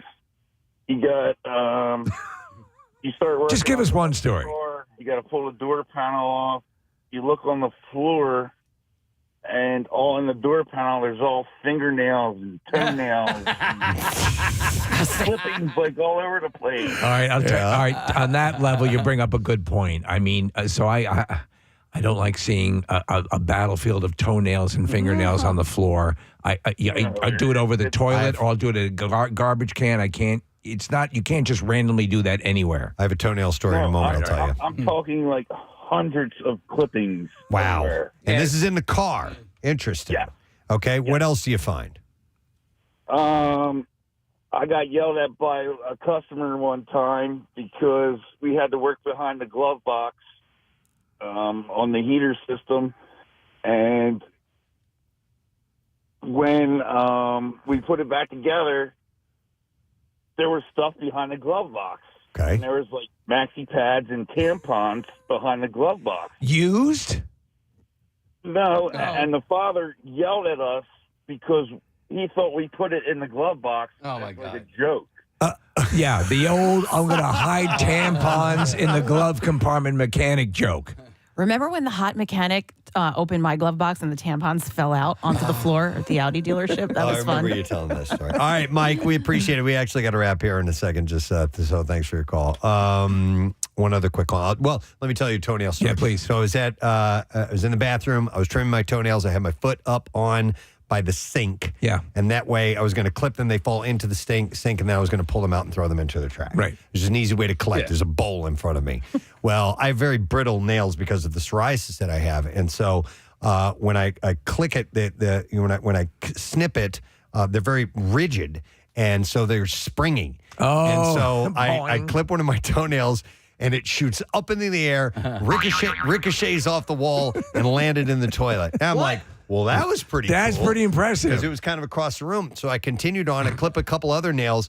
And then I did another one, and the exact same thing, only it ricocheted off a different wall. You're like a trick shot. It was Trick shot with Yeah. it toenails. was like boom, boom, blip. It was so cool. I have a toenail clipper that is designed in such a way that the nails go there's like a sheath, almost like a toenail, like a nail clipper foreskin that when you're done clipping, you pull the thing back and you can empty it. Oh. Yeah, it's very cool. I have to cut my cat's nails, and I do that like the day before cleaning day because I'm like, there's no way I'm getting all of them. It's like trying to hold them down and cut them. And then they just find love them all. that. Yeah. All right, let me go to one last call because this doesn't sound gross. This sounds kind of courteous. I'm going to go to T, who's online. Hey, T, good morning. Good morning. How are you? Good. What's up, T? Like you said, it's kind of courteous, but it was weird at the same time. Go ahead. My ex, in the middle of the night, and when we're sleeping, I'm wide awake. He doesn't know. He'll go to the bathroom. You hear him pull his pants down, sit on the toilet, fart, pull his pants back up, and come back to bed. That's kind of nice. He of would him. go fart in the toilet rather than fart in the bed with you. Casey, it reminds me of the fart toilet from I Think You Should Leave. Question. Yeah. T, would he flush the toilet? No. No, he didn't flush you the don't. toilet. He'll just Flushing go, it, the air would go down, would take it down. Yeah, in, you're right? overthinking it. Yeah, but Well, I the think fact that he's pulling his pants down and sitting, I think that's the odd part. Just to do that. Did he have a problem with sharding by any chance, T? No. Okay, no. because maybe And that was that was the weird part. Like she said, you go pull his pants. You hear everything. He pulls his pants down, sit down, so fart, and then he pulls his pants back up. I love it. So I can see if sharding was a potential liability that you'd want to be prepared. Yeah, but I will say, after taking like fiber pills, and it's really made things great down there. They're awesome, aren't they? They're great. But I will say, because of everything is so solid down there these days, that sometimes I get a feeling like I have to go poopies, and I sit and it's just a fart. Right. And that's all it is. So there you sit brokenhearted. Yeah. I could understand that, but it's like it was every time. Every time. And during the Okay. day, Wow. like he's never like farted in front of me. T, is this the reason you broke up with him? Yeah, after 14 years. Yeah. After 14 years. I must leave. 14 years. I must leave our bed. can't when I love take it anymore. How would he he would do it secretly, right? He wouldn't get, and say, "My love, I must leave our bed now." No. Did you ever approach this? Did you ever talk about it? No. Okay. No, I did because he thought I was sleeping. Okay. So I didn't want to make it like obviously. By the way, I've heard every fart, and I've never loved you more. All right, T, thank you. We appreciate it. See, communication. I don't want to fart in front of you. I love you. I love you. I bring my farts into the water closet. Are we wrapping up? Yeah. Just Do you have one to quick fart? question about about nail clippings. Do you guys ever just do that outside to not have to worry about the nail clippings? Sometimes I'll drive to Harleysville. Come on over. Yeah. I guess special toilet. While you're outside, they're Kathy. You don't have to collect them. appreciate that, All Nick. right. Oh, and all right. besides that, I've never thought of it. No. don't birds use them to build nests? Or Yes. See, Steve, you're helping the environment. They could. Everything. If you brush your dog outside, they use the hair to build nests. Yeah, They right. could use the nails. I take a dump. They use that as mortar. Makes me feel less strange. All right. Thank you for sharing your stories this morning, folks. We're going to take a quick break. Come back in a second. There are more stories in the Bizarre File form to share with you when we get back. Also, a little later on this morning, actor Adam Shapiro, who plays Shappy on The Bear, and Philly native, is going to be joining us. So we'll talk to him in the 9 o'clock hour. Stay put. Be right back. Preston.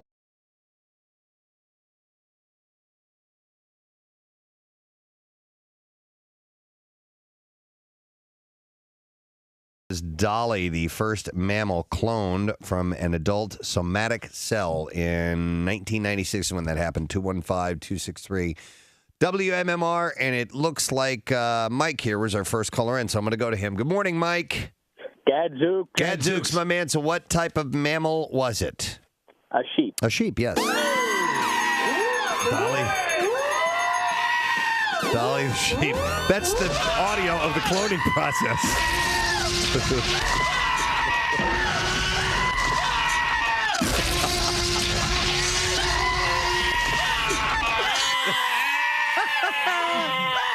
It didn't work as well as they had hoped.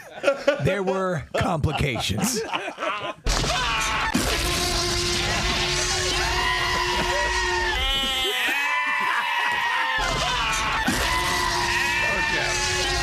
right. Yeah, well, good morning. Run! Listen, let's give something away here. We have this screening of Mechanic Resurrection. It's a Jason Statham. Jason Statham. See, Jason Statham in The Mechanic. Jason Statham. Resurrection. You remember when he died in the first one, Preston? He comes back as the leader of a religion now. The Stone. And I swear to God, Jason Statham is back from the dead. I saw the boulder was moved. I hate you, Casey. He's just looking at me laughing.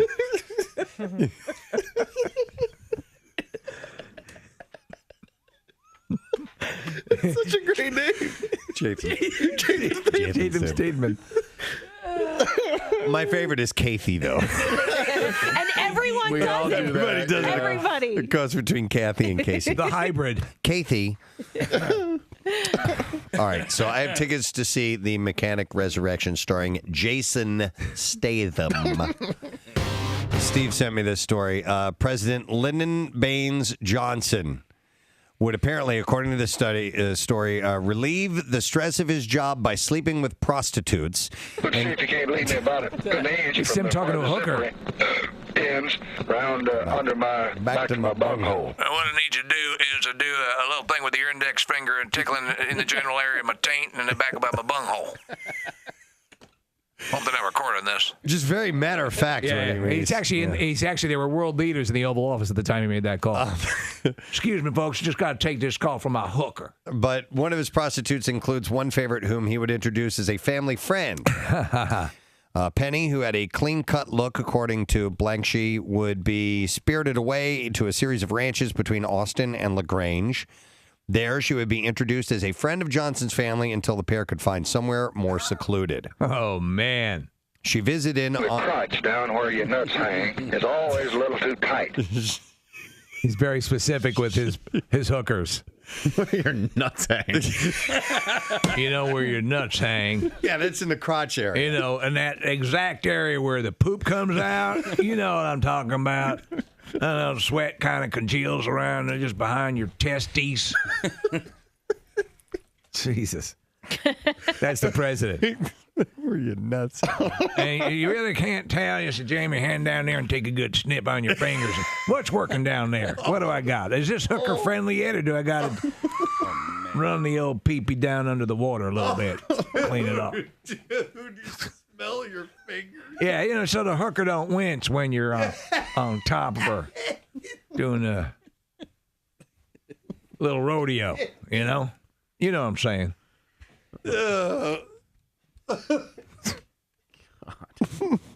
Let me do a quick check. All right, we're good. Call up the Chicken Ranch. Extra crispy. Hang on a second here. Just damn that. What, does that smell like? What? Kind of smells like okra. Let me go to Dawn here. Hey, Dawn, good morning. Hi, good morning. Hey, what's up, Dawn? I helped my niece. I grew up on a dairy farm. Okay. And you work no matter what. Yeah. And this past weekend, I was helping her milk, and at 4 o'clock in the morning, we were soaked in sweat. I'm sure. Milking cows. You never want to rip one of those teats off? No, you just want to walk. Maybe find a hay bale, toss a hay bale or something. Yeah. Oh, that's what I do. Yeah. I go out in 98-degree weather and throw hay bales around. No. That'll work off all that anger. Boots. I just beat 10 chickens to death. Hey, Dawn. All right, I want to. Go ahead. What kind of milk? Not what kind of milk. But What kind of milk do you like? where can I get your milk? I'm a 2%er myself. I used to be a 2%er. Now I'm a skim guy. But where can I get your milk? What kind of milk? Oh, wait. Can't say that. Dawn. Say manure. You're going so well. Manure. Manure. Oh, jeez. What stores can I buy your milk at? What stores can he find your milk at? I feel horrible for my boy here. Oh, my God. Casey's in real pain, man. I told you his neck has been bothering him, and he's at the point where he can't turn his head. It's his whole torso. And if you look up, it's almost that. Yeah. You know? He's doing Thriller. Yeah, you're doing that Thriller move where Michael goes up and turns to the side with his hands up. He can't laugh. He can't laugh. Oh my God, that hurts so bad. Now's the time for getting down. Well, I think feel we're bad back for to the him. point where now we have to tell. He has to go to the doctor. This is not like a stiff neck. It's been a while. Not like the other guys. It's clearly meningitis. So, I don't That know. heart attack thing. You okay? Yes. All right. This is what it looks like. Hey, Casey. Yes, Master. I wanted to set up the stop set. You poor bastard. Oh, he's laughing and in pain at the same time. I feel so. I must let you know we have a sleep number spot coming up. Make sure you sound enthusiastic. Unfortunately, you're in the most sympathetic room in Philadelphia. Poor son of a bitch. But listen quickly. There's a few people that are texting in. They know exactly how much. A guy says 8 beers, and I'm effing like a goddamn champion.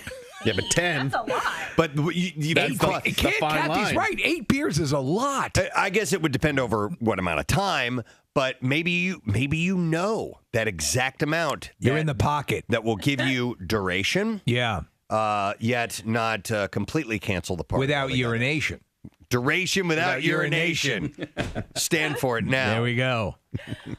But there may be a magic amount or a magic elixir. What do you think your magic number is? Drink. I peg you as a 4 That's beer. what I was thinking. Yeah. 4 was the number that came to mind, but I've never actually done the specific math. Well, when we have the camp out, it took you about 4 before we were getting it on. Yeah. Do you? Yeah. I had to lower my inhibitions a little bit. Do different types of alcohol. Fear of rejection. That's from what actually Steve. kept the camp out going. It's like a All these Brokeback. years, yeah. Do you think those guys really gave a damn about sheep herding? I couldn't quit that. If you're drinking bourbon versus beer, does that change your approach? No, I think right, straight up booze. I find that my alcohol buzzes aren't really different from others. It's just how much. Okay. You know? I don't know. I can't drink 4 beers anymore. And that guy that texted in 8 beers, forget it. I'll be throwing up in the corner. Over a couple hours, you can drink 4 beers? Oh, I love beer. I just can't drink 8 of them. What? How many bottles of wine? Like 2 bottles of wine. I'm like, I average about a beer every half hour. Nick That's what I has- try to do if I'm going out, you know. I mean, how big of a bottle? Nick has instead of the hat, the captain, he has a beret with 2 bottle holders in it. When 2 bottles of wine. The hose that comes down to his mouth. I cracked open a 1.5 liter bottle last night, and that's Finished empty. it? Yeah. You Well, finished I wasn't by myself. Were you like Johnny Depp? And Where's that pour? I gotta do the show tomorrow. no, so the carbonation in the beer really starts to fill you up. Yeah, it's the carbonation. You get filled. Oh, okay. And then when you get filled, I think it makes sex less appealing. You're all I would agree, bloated, Because you're burping and farting. Kinda. Yeah. Do you remember that the video of Hulk Hogan? He kept going on about he had just eaten. He felt like a pig. He was full, and he was having fat, brother. Yeah. Oh, we don't have sex now. You look good, baby. I don't feel good. I feel bloated. Let me see here. And in the background is Bubba the Love Sponge. Go do it. Yeah. Yeah, some people are taking, like somebody said, 3 beers and 2 shots of Jameson. Perfect. Special, no pun intended, concoction that gets it done. Yeah. I never really thought about it that way. But I guess it's out there. But they're saying, yes, instead of alcohol, although it may get you to the party. Have you ever used like a horny goat weed? Oh, we talked about Viagra. We've all Herbal remedies and things like nah. I don't believe in those at all. I don't even believe in quote unquote aphrodisiacs. Yeah. You know, oysters and what about amnesiacs? Guys don't need aphrodisiacs. We just need a hand or a mouth, and we're good. Yeah. Right? And then if it's a girl. Right. Right. What happened to the other parts? Yeah. No, I'm just saying just to get us started. You know, anything. Yeah. No, I'm at a certain point though, you know, the warranty comes due and you may need some assistance. Hand or a mouth and produce, whatever. The hand is stupid. Use the produce. Yeah. I saw a root from a tree that looked like a vagina the other day. Perfect. Did you bang it? No. It was I was still playing on the golf. tree, yeah. Yeah. But I'm Fellas, turn them on. give me a few seconds. I'm going to go bang this tree.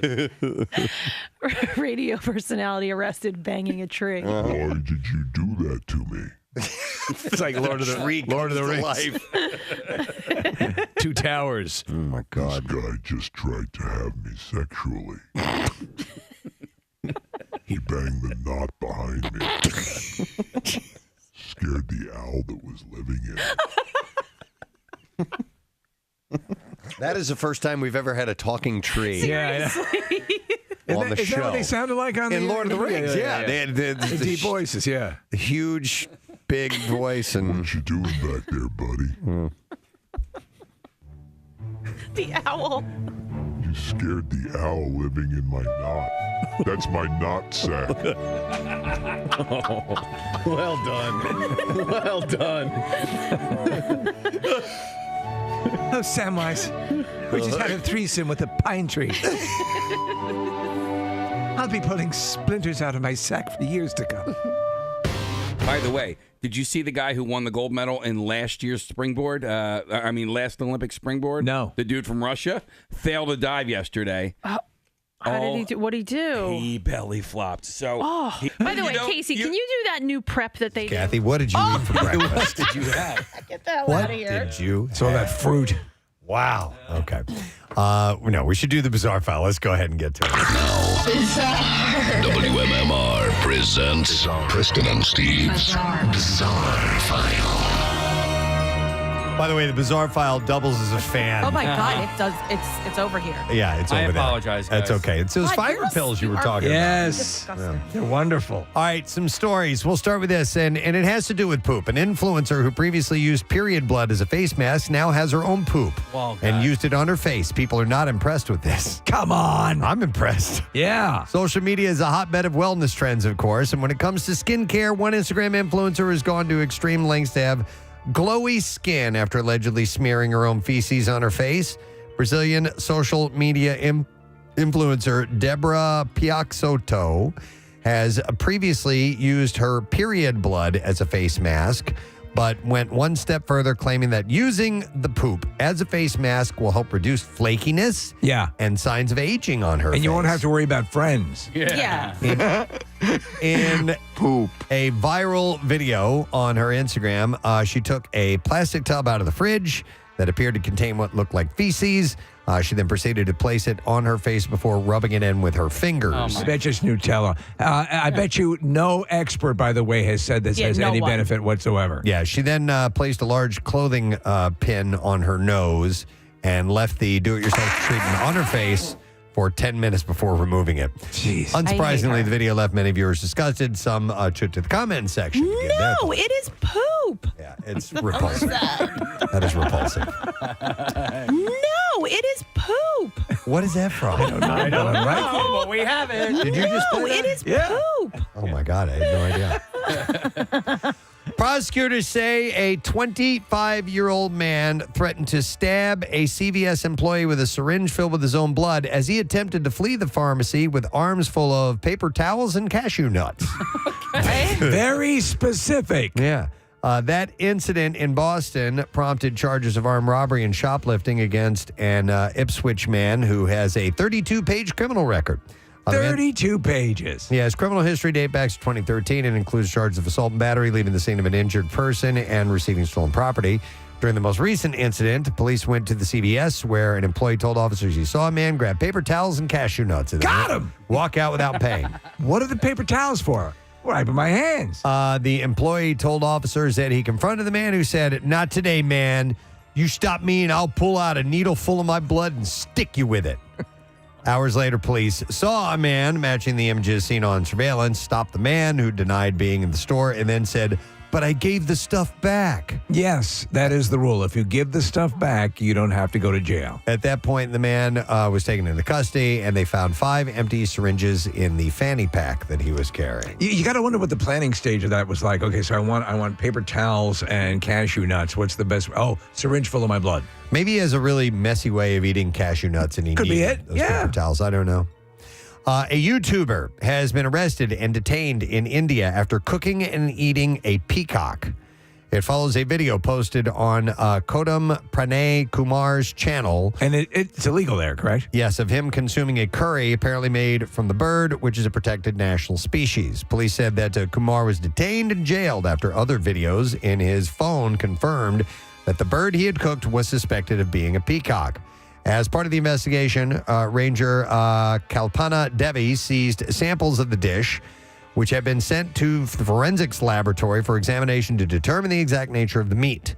It's my understanding, and I don't know how I know this, but that peacock is it was not good. It doesn't taste good. Yeah. I don't know. Somebody was bringing it up because of that Maniscalco movie. With the Robert De Niro, because he kills their peacocks on the family's property and prepares them. Oh, okay. Kumar has denied the allegations, claiming the dish was made with chicken. Peacocks That's no chicken, that's a peacock. Are protected under stringent wildlife laws in India. Look at the colorful plumage. Investigators are also trying to find out how Kumar managed to get a peacock for the video, which has since been removed from his channel. Titled Traditional Peacock Curry Recipe, the video purportedly showed a step-by-step process for preparing the curry, what would appear to be peacock meat.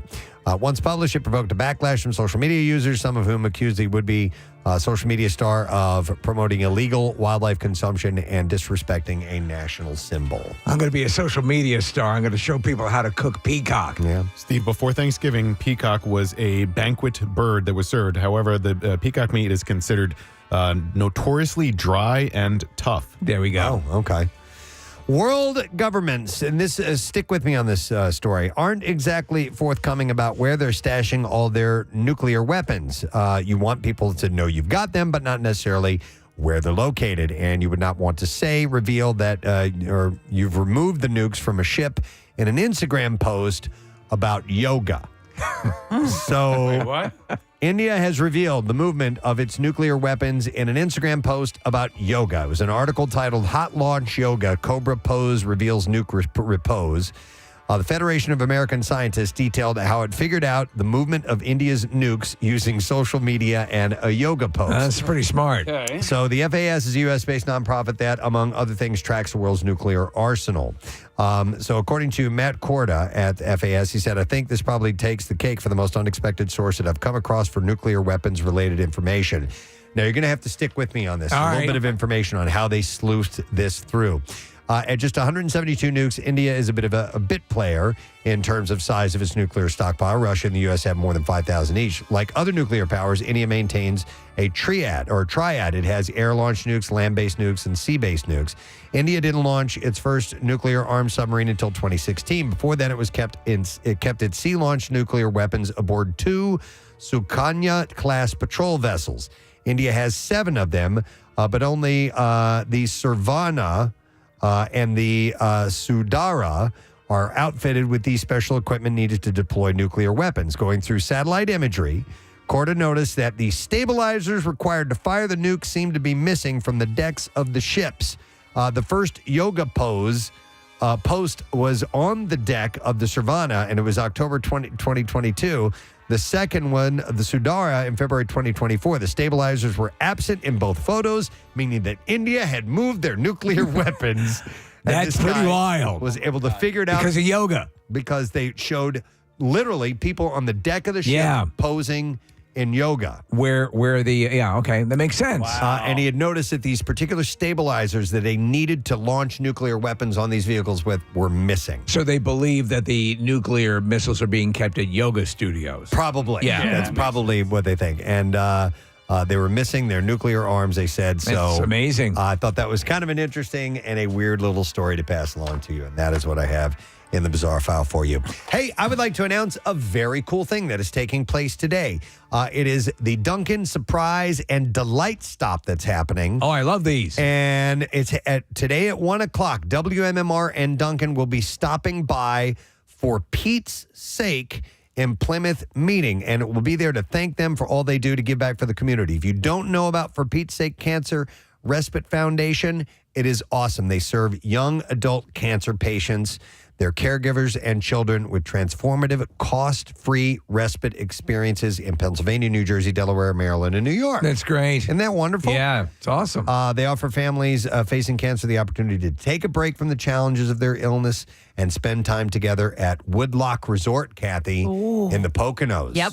That's that awesome place you've told me about. Yeah, so the lodge at Woodlock is like the spa area, and then Woodlock is the family resort. You have to book like a year in advance, right? I mean, I don't know if it's a year, but yeah, they book up. It's very popular. So for Pete's Sake Cancer Respite Foundation, they are the ones that are receiving this. They're in Plymouth meeting today. So today at 1 o'clock, Duncan and MMR will be stopping by, give them some refreshments. Yay for them. And some goods. And they are now entering their 25th year. They've served over 11,000 patients, caregivers, and their children. If you'd like to learn more about For Pete's Sake, visit takeabreakfromcancer.org. So enjoy that today, guys. You certainly earned that and more. We're going to take a break. We'll be right back. Stay with us, please.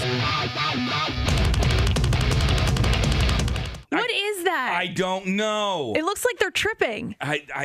Please explain. All right. So before, when Kathy and I were diving, you would have like a 3 or a 4 step approach, a crow hop, a jump, as you're leading into the dive, you do 1, 2, 3. Bam, up. Right. All right. So when you're Casey's going to demonstrate that's this called in the prep. studio. All right. So now they have this thing where it's like 1, 2, skip. Yeah, that's what they do.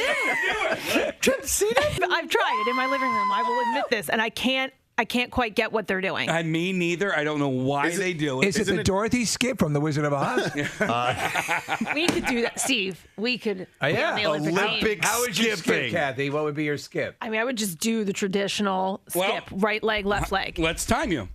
It would be hard. What, all the way down the hall? Down the hall. You have to do a lap, right? No. Do it down the hall. That's European style. This is your starting point right here. All right, Olympic skipping. All right. You want me to go first? So, Olympic skipping. Do we need a video crew for this? Hold on. Okay. All right. All right. There's your starting point. All right. Skippers, take your mark. Set. Go. And she's off. She's skipping down the hall, and she looks happy while doing it. So now she's coming back. Here we go. No. Push it. Push it. Go. Time. All right. Wow. You going to try it or no? Yeah. I was going to use Wizard of Oz method, but... Hey, it's just like diving. Whatever your approach is, man. Yeah. All right. All right. Watch out down the hall. All right. There's people cheering for us. All right. Here he goes. He's warming up. Yep, he's doing. Get limber. All right. Do your Michelle Jenneke dance.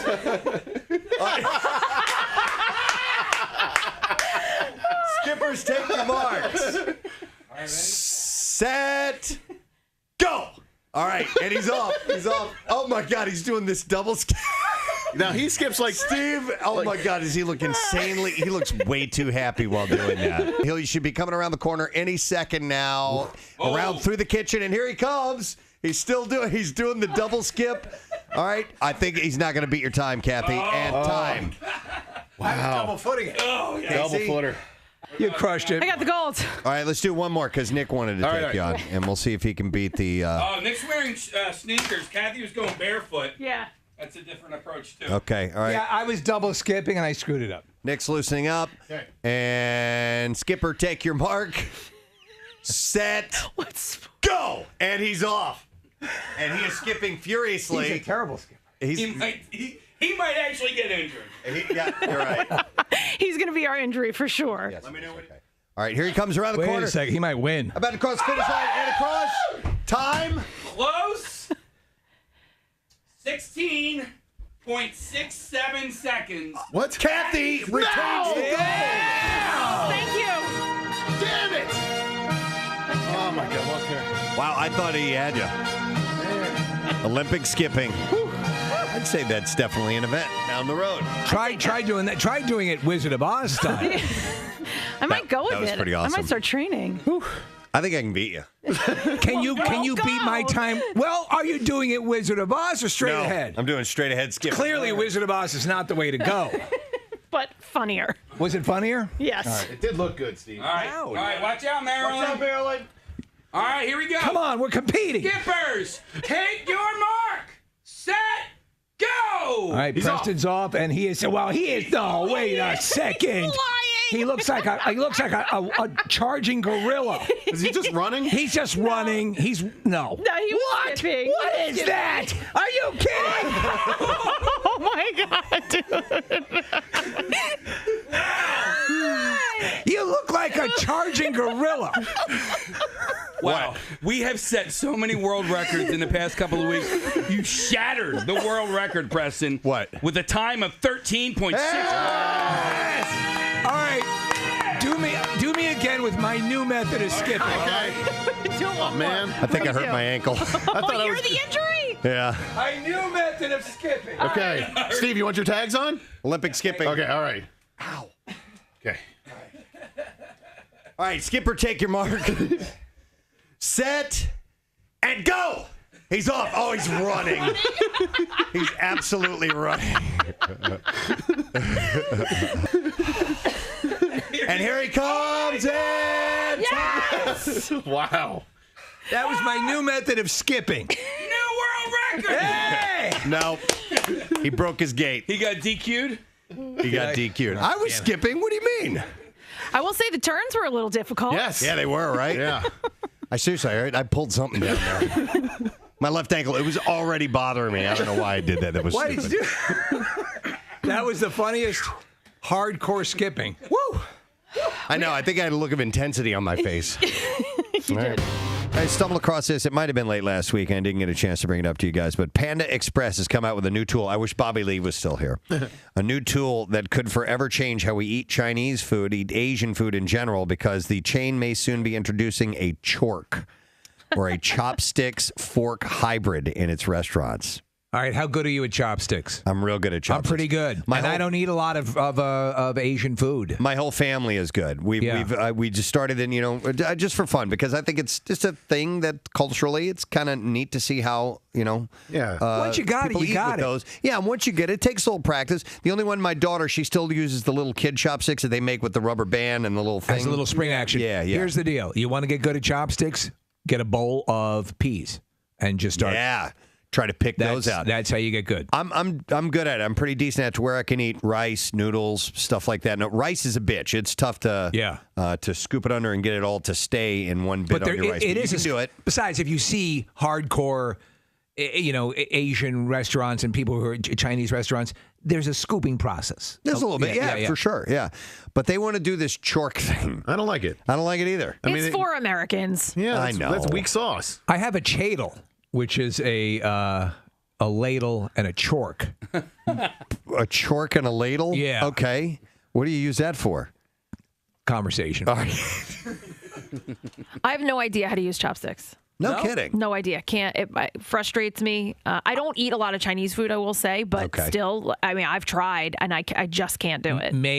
This is Jace is better than me. You will think I am being weird with this, but it involves male genitals to practice. I don't see the correlation. All right. I'm just suggesting. Why don't you show her off here? Yeah. Kathy, you should practice with it. And I've tried.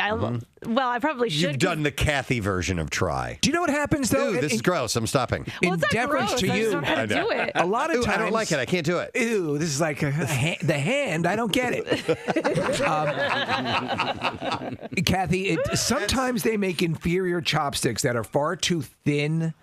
I like a little girth on my chopsticks. Do you agree, Preston? Yeah, they do make some that are heavier. Right. As well. Got a little weight to them, yeah. The ones that are not just the real, yeah. Yeah, Kathy. Yeah. I'll show you how to do it. What's happening? I know, No, but you're not doing it right. But you're not doing it. I'm using a fork. And there she goes. She's done. And Use there the it is. channel. It'll get you from England to France very quickly. All right. So anyhow, they might be doing this thing. Basically, what it looks like is a fork on one end instead of one piece. One handle that comes out the other end of the fork, it splits out into two pieces, and it's plastic, so I assume you can just kind of squeeze it and use it that way. So, yeah, everybody's got their own little technique of chopsticks. You do it like that? I do mine a little bit differently. What do you do? Here, can I see those pencils, Carter? Yeah, so I use the index finger and the thumb, and I use the clamping motion is done by lowering the index finger. I do it like this. You're a little different than me, Steve, but similar approach. I anchor it on my ring finger, the bottom one. Yeah, right. Ring finger like that. Yeah. That's kind of what Casey. I think you and I are pretty similar. Pretty similar. Kathy, you nailed it. Oh my God, you're more. Do you? Jesus Christ. You'd starve to death. We'd be visiting you Maybe I should in a eat with chopsticks. Chinese hospital. I can't eat. I can't eat anything. God, how'd you lose so much weight? I start eating with a chopstick. This might be a great idea. I think if I start eating everything with chopsticks. It's a total body workout. Chopsticks. So anyhow, it's called a chork. There's something else that's going on today, and we touched on it a little bit at the end of the show yesterday because I didn't realize it's the big day for Marissa. Yeah. Dinner on Blanc is taking place. Yeah. Do you follow Marissa on Instagram? Yes, I do. She's been posting all sorts of dinner on Blanc shots. I want to know, how do you get invited to this? Oh, God, Somebody will come up to you. Just stand out there. You are coming to a dinner on Blanc. There's your envelope. There will be a DNA reader outside the subway station. A DNA. You. What is your name? You're a little girl. Marissa? I like you. You amuse me. We'll see you tonight at dinner on Blanc. Bring one chair, one table with a tablecloth. Of course, all Blanc. You do know what Blanc means, don't you?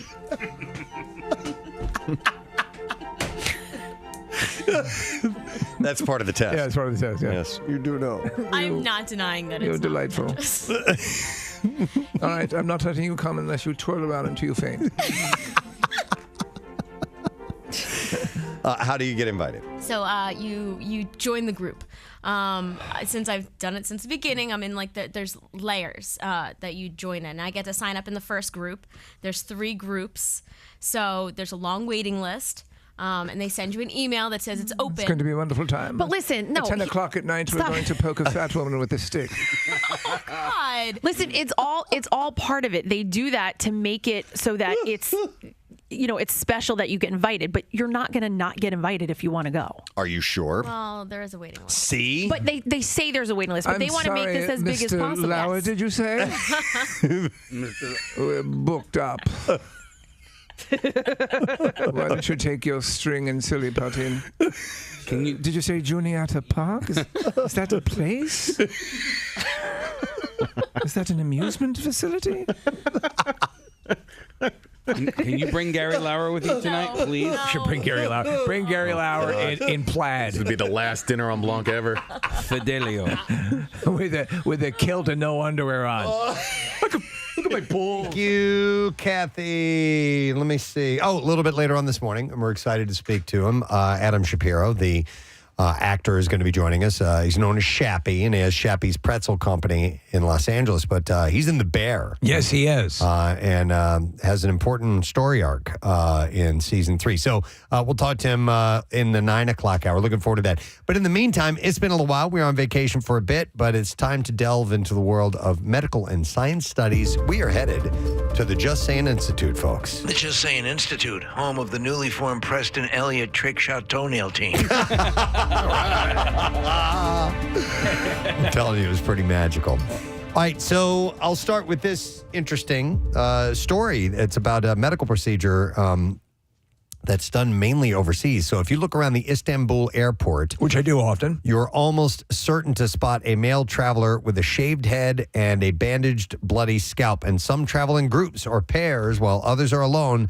But they've all trekked to Turkey in pursuit of one thing, and that is new hair. Many Americans and medical tourists from other countries are today flocking to Istanbul, which has gained a reputation as a premier destination for hair transplantation and restoration. So it's been my understanding of the state of the art of the industry that it's very common, it's easy to do, and they transplant routinely from the back of the head where and move the follicles forward. What are they doing? Something different? Have they innovated it? No, it's just cheaper. Just cheaper. And it's as good as quality as you will find anywhere in the world. I didn't realize that. Wow. Generally, the process involves, like Steve said, implanting healthy hair follicles in a patient's scalp in bald areas and along a desired hairline, resulting in a natural looking results over time. And Turkey offers procedures that are also widely available in the U.S., but for a fraction of the price. Many patients also attest to the high quality of care available in Turkey, including the deep bench of doctors experienced in this type of cosmetic operation. Interesting. Yeah, the shaved head is a good look these days, and it has been for a while. I don't know, though, if I were how I would deal with going bald. Just because I have thinning on the back of my hair and the way I feel about that, you know what I mean? And I still have a full head of hair. So, Case, years ago, when, when I was thinning, I would have been, the most along I would have been Bruce Willis, Die Hard 3. Right. So I was clear, it was heading that way. So, but I always kept my hair kind of short anyway, except for a brief period where I had shoulder length in like end of junior high, first year of high school. And then, and so I bought a bald cap, and I just said, because I was to see what it would look like. Yeah, and I can do this. Yeah. Okay, and then at that point, I started shaving my head. How about now? If you were to grow it in, would you still be Bruce Willis, or are we talking Larry Fine from the Three Stooges? because I still have hair. I can feel the follicles up here. Like I still feel. Yeah. And I feel where it isn't. So I would have a more austere Bruce Willis. Okay. There are a few actors like Jeremy Piven and Joel McHale and like even Dave Matthews. Like they were balding at one point and then it stopped. And I'm curious, Steve, if they did the plugs or like because Jeremy Piven's head of hair and Joel McHale, they look great. Well, so McHale is a perfect example because if you remember when he was doing the soup or when he was doing whatever version of Talk Soup he did, right? So he was really thin on top, and now he's got a lush head of hair. I think he had to do transplantation. Yeah. For a while. They offered this thing. They used to run commercials for it up in New York, which is basically the equivalent of what dental implants are. They would do that for your hair, almost like I don't know what the quote unquote permanent deal was, but they would weave it into a mesh that was on top of your head, and it was sort of anchored in somehow. I think it's gotten better. Like, it's drastically better. It used to look so bad. Like, it looked worse than being bald. You remember Biden years ago was one of the first people to do the plugs, and then I think he went with transplantation because it looks much better than it used to look. Elton John did it. There's been a few people that have really pulled it off. So. In this story, they talk about this guy, Aaron Collins, traveled from Chicago to Turkey in August for an appointment at Smile Hair Clinic. He chose Smile after researching hair restoration surgery online. His procedure, which cost $6,000, involved implanting 4,100 follicular unit grafts pulled from the back of his head to his scalp. Follicular? Although it says follicular. No, it's the old song. Follicular. Although he found lower priced treatment, Colin said that he wanted the entire procedure to be performed by or under the supervision of a licensed doctor. He said, I really came here for the price. In Turkey, it's probably 1/3 of what it costs in the U.S. It can maybe get down to 1/5. Did they actually mention numbers? In 2023, more than 1.5 million tourists visited Turkey for medical procedures, spending roughly $3 billion. In the U.S., a hair transplant costs on average of $7,500. So this guy spent $6,000, but he got extensive work done. But in Turkey, a typical hair transplant costs between $1,800 and $4,500. Well, that's pretty amazing. And if you're getting something that's good, my question pertaining to that is, okay, so to fill in like the top of your head in that whole area, pulling off the back, there's enough hair. It depends. Back there. I'm on their website reading, and that's one of the things. It's like you have to have enough hair back there. Right. Some back there hair. So the cost will vary based on the number of grafts required in a procedure as well as a given doctor's experience and reputation. By another measure, in 2021, the average cost of the procedure in the U.S. was $13,610 compared to $2,700 in Turkey.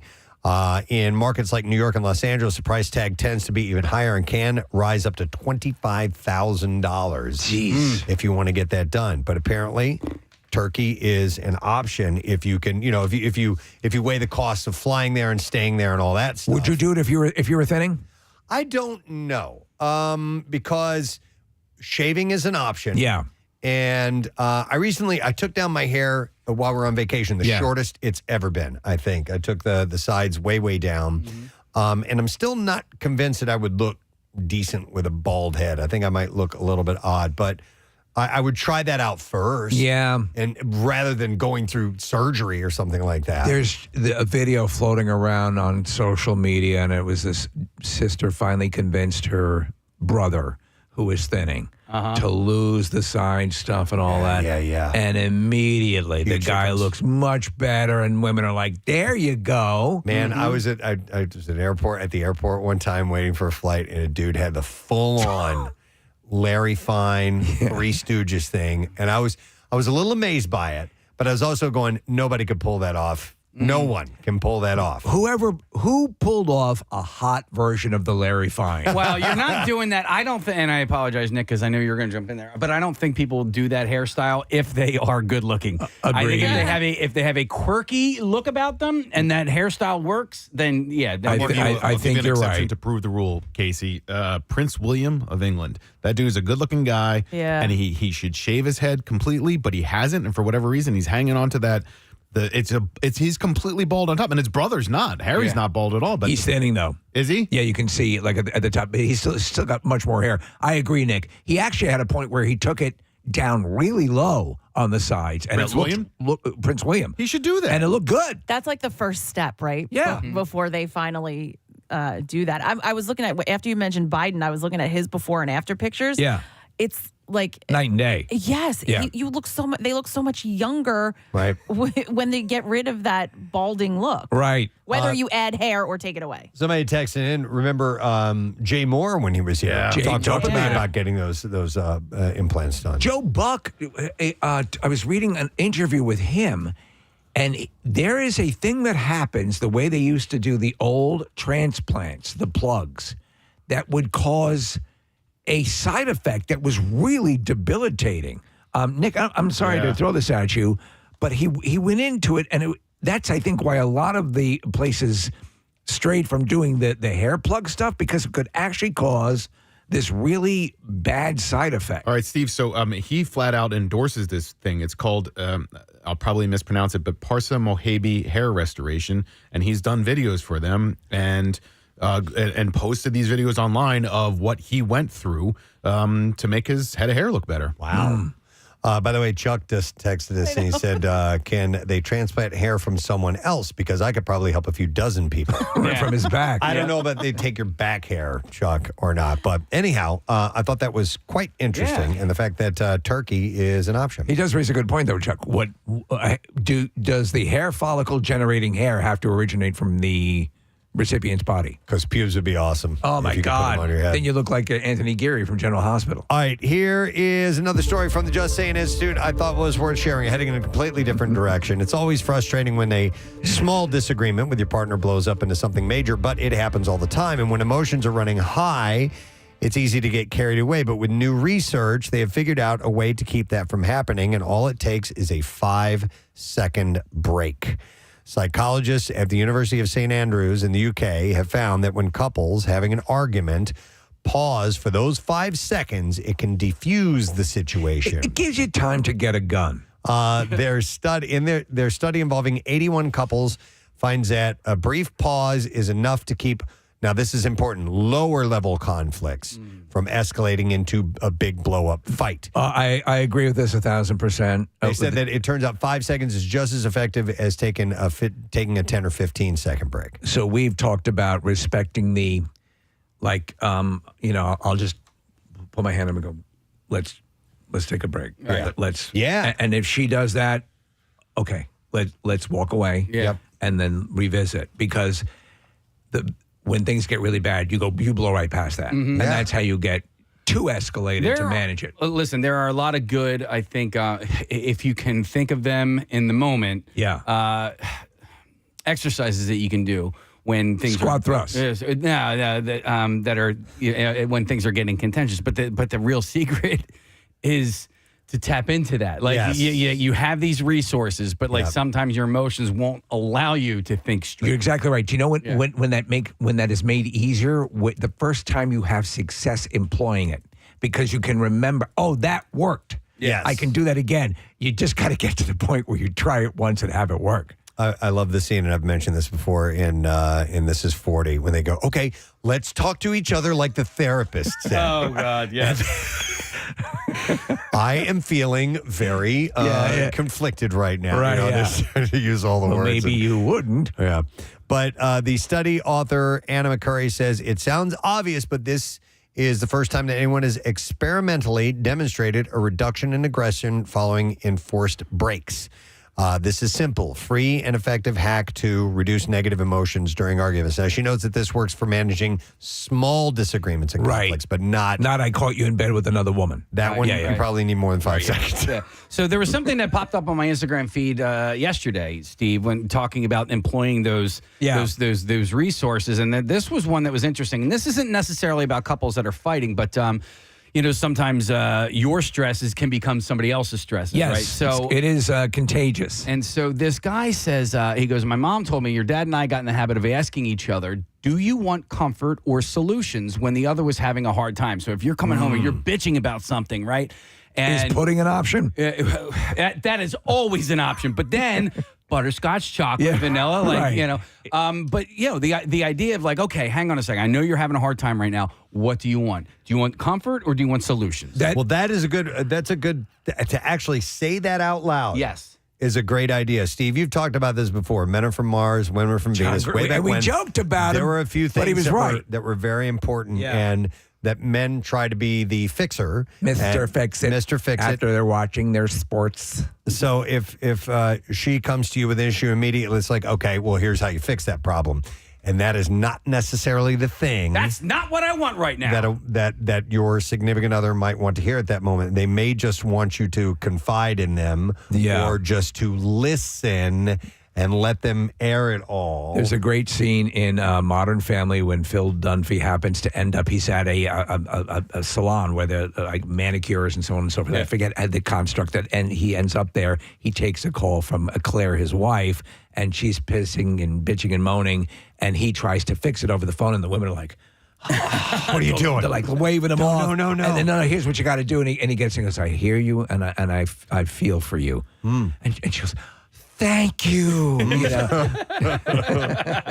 Brene Brown is another good therapist. She does a lot of stuff online, and Preston, she does that thing where you talk about if you come home and you had a tough day at work, like I can only offer up 10 or 20% right now. It's not, marriage is not a 50-50 or relationships aren't a 50-50. So, but when you were talking about managing these things, my parents yesterday celebrated their 53rd wedding anniversary. Yep. And so the way they celebrated was my mom butt dialed me, and I caught them in the middle of an argument. Oh my God! And I'm like, Mom, you were gonna say sex. Mom, no. And Steve, it's I love my parents dearly, but they bicker all the time, and it's tiring. And so my brothers and I we're kind of like relationship therapists for them, because we're like, Dad, you know that Mom is going to react this way. Why are you doing that? And the same thing with my mother. And I know that they love each other dearly. They've been together for 53 years. It's just like, it's little management things and little communication things that I think if they took a pause, the 5-second pause, and addressed it in a way that would be productive, they'd actually get along a hell of a lot better. Let me ask you, has it maintained a stasis over those 5 decades?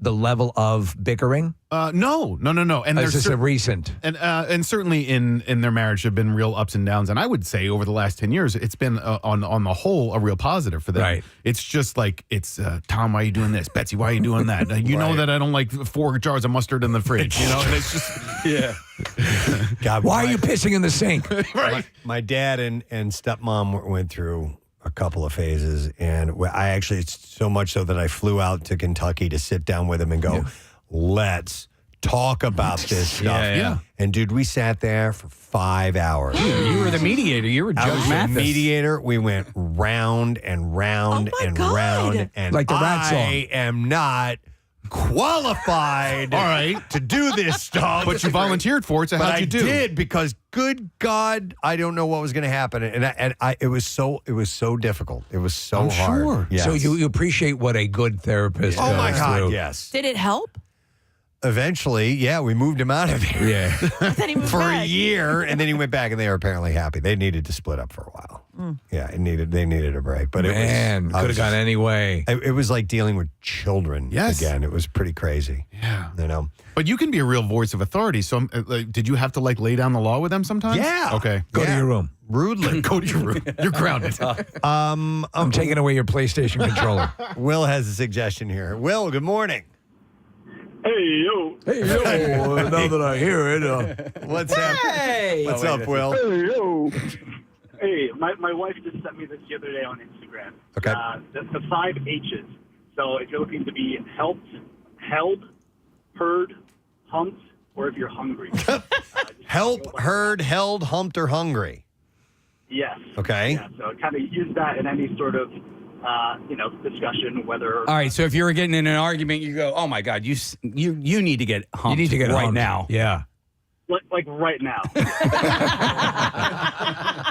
I think we can all agree. Is the hungry actual food, or is it hungry for something else?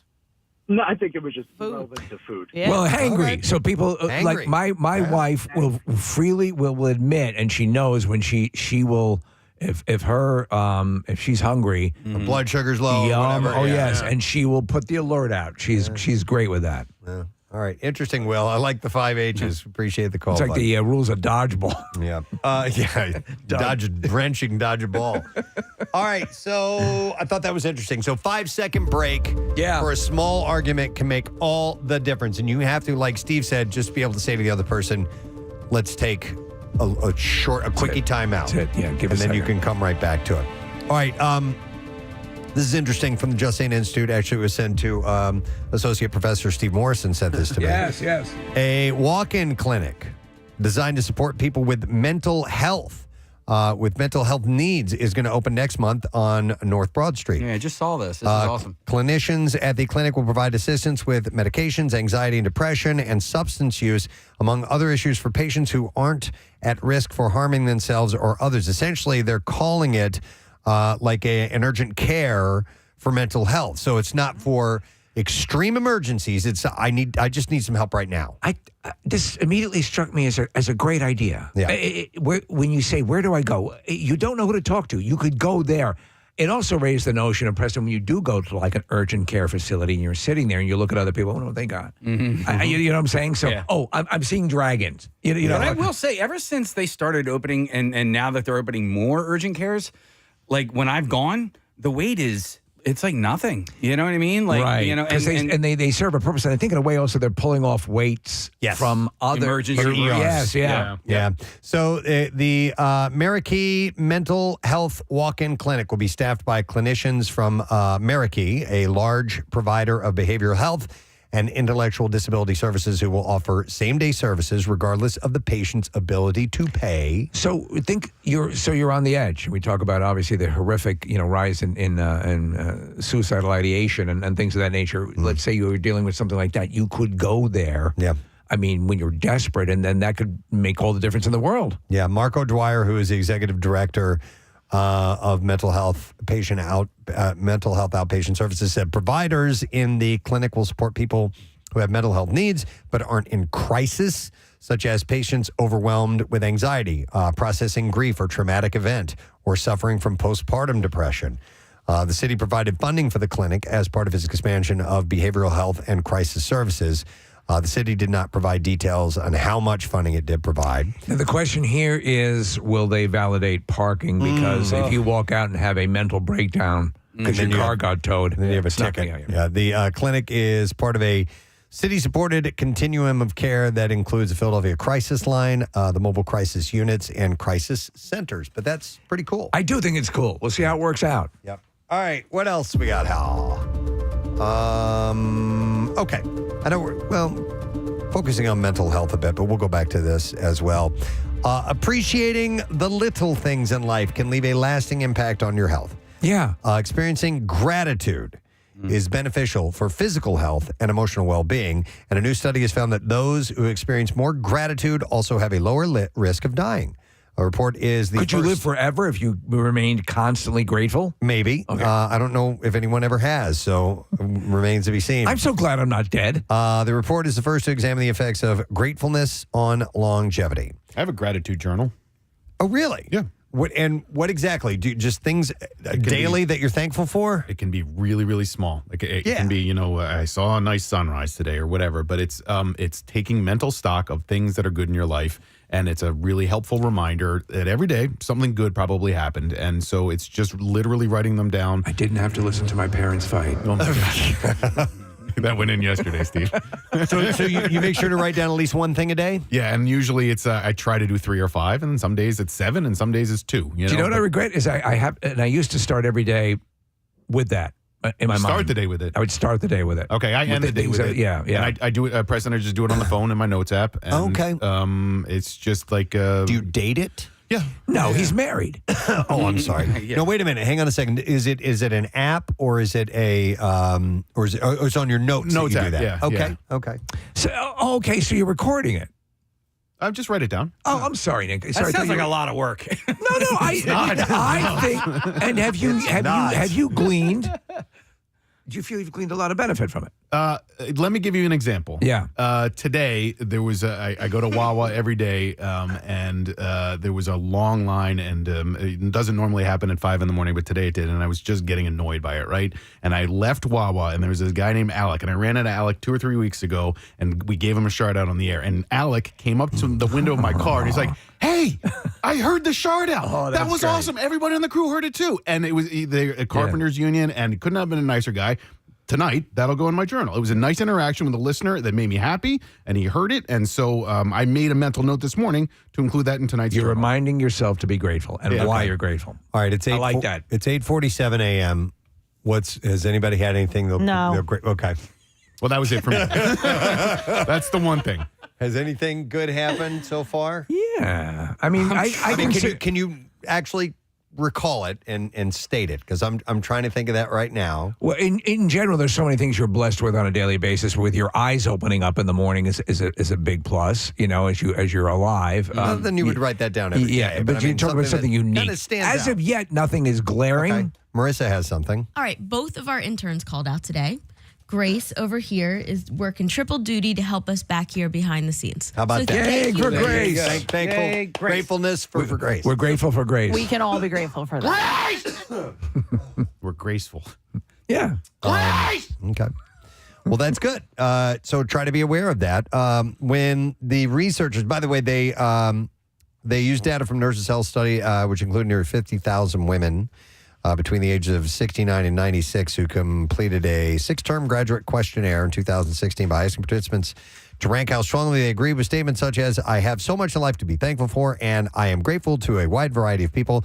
The research team was able to determine the percentage of women who had the highest and lowest feelings of gratitude. When they reviewed the data 3 years later, they found that women who had the highest levels of gratitude experienced a 9% lower risk of death of any cause, including cardiovascular disease, cancer, and neurodegenerative diseases. We, years ago, worked, Preston, with someone who was never grateful, always had a chip on his shoulder about it wasn't going his way.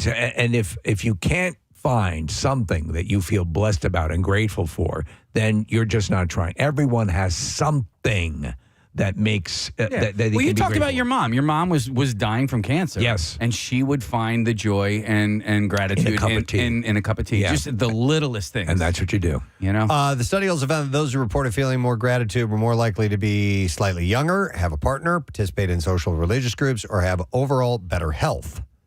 So, Like your BMs. So if you have good BMs, listen. I did have a good one. I'd write that down. I had a damn good one this morning. Then there you go. Yeah. Then that's one of the things Little gift right from there. heaven. People don't think, how much mental health affects your body and, living longer and how it could help you live longer. Have you ever been anxious? It literally feels like your guts are twisting up inside of you. Yes. It does manifest that I was way. so anxious at one point that my heart monitor on my watch was going off. Really? It was like, you have an elevated heart rate. And I was like, all I'm doing is standing right now. Right. You know what I mean? But were you thinking about something that was making you anxious? Yeah. Okay. He had just cut a hairy fart, and it was wafting over towards you, and he knew it was going to hit you any I second. apologize for that, Preston. Listen, I had a barium swallow earlier in the week, and it's affected my gastro thing. By the way, man, I Like pooped. 3 days later. Kathy, I pooped white for 2 days or 2.5 days straight. Yeah. It was pretty wild. Wow. Yeah. You ever do that before? Oh, I have. I've had the Probably. barium swallow, yeah. I don't remember pooping white.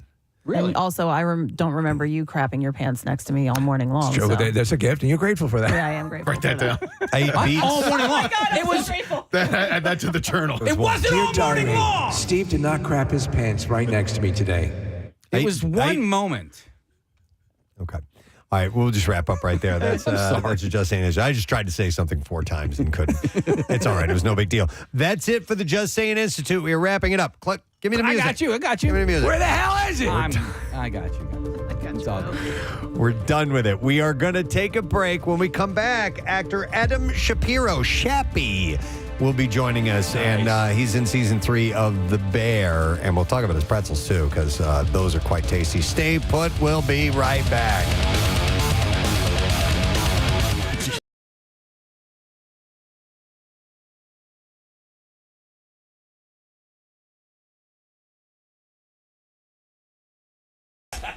Look at my balls.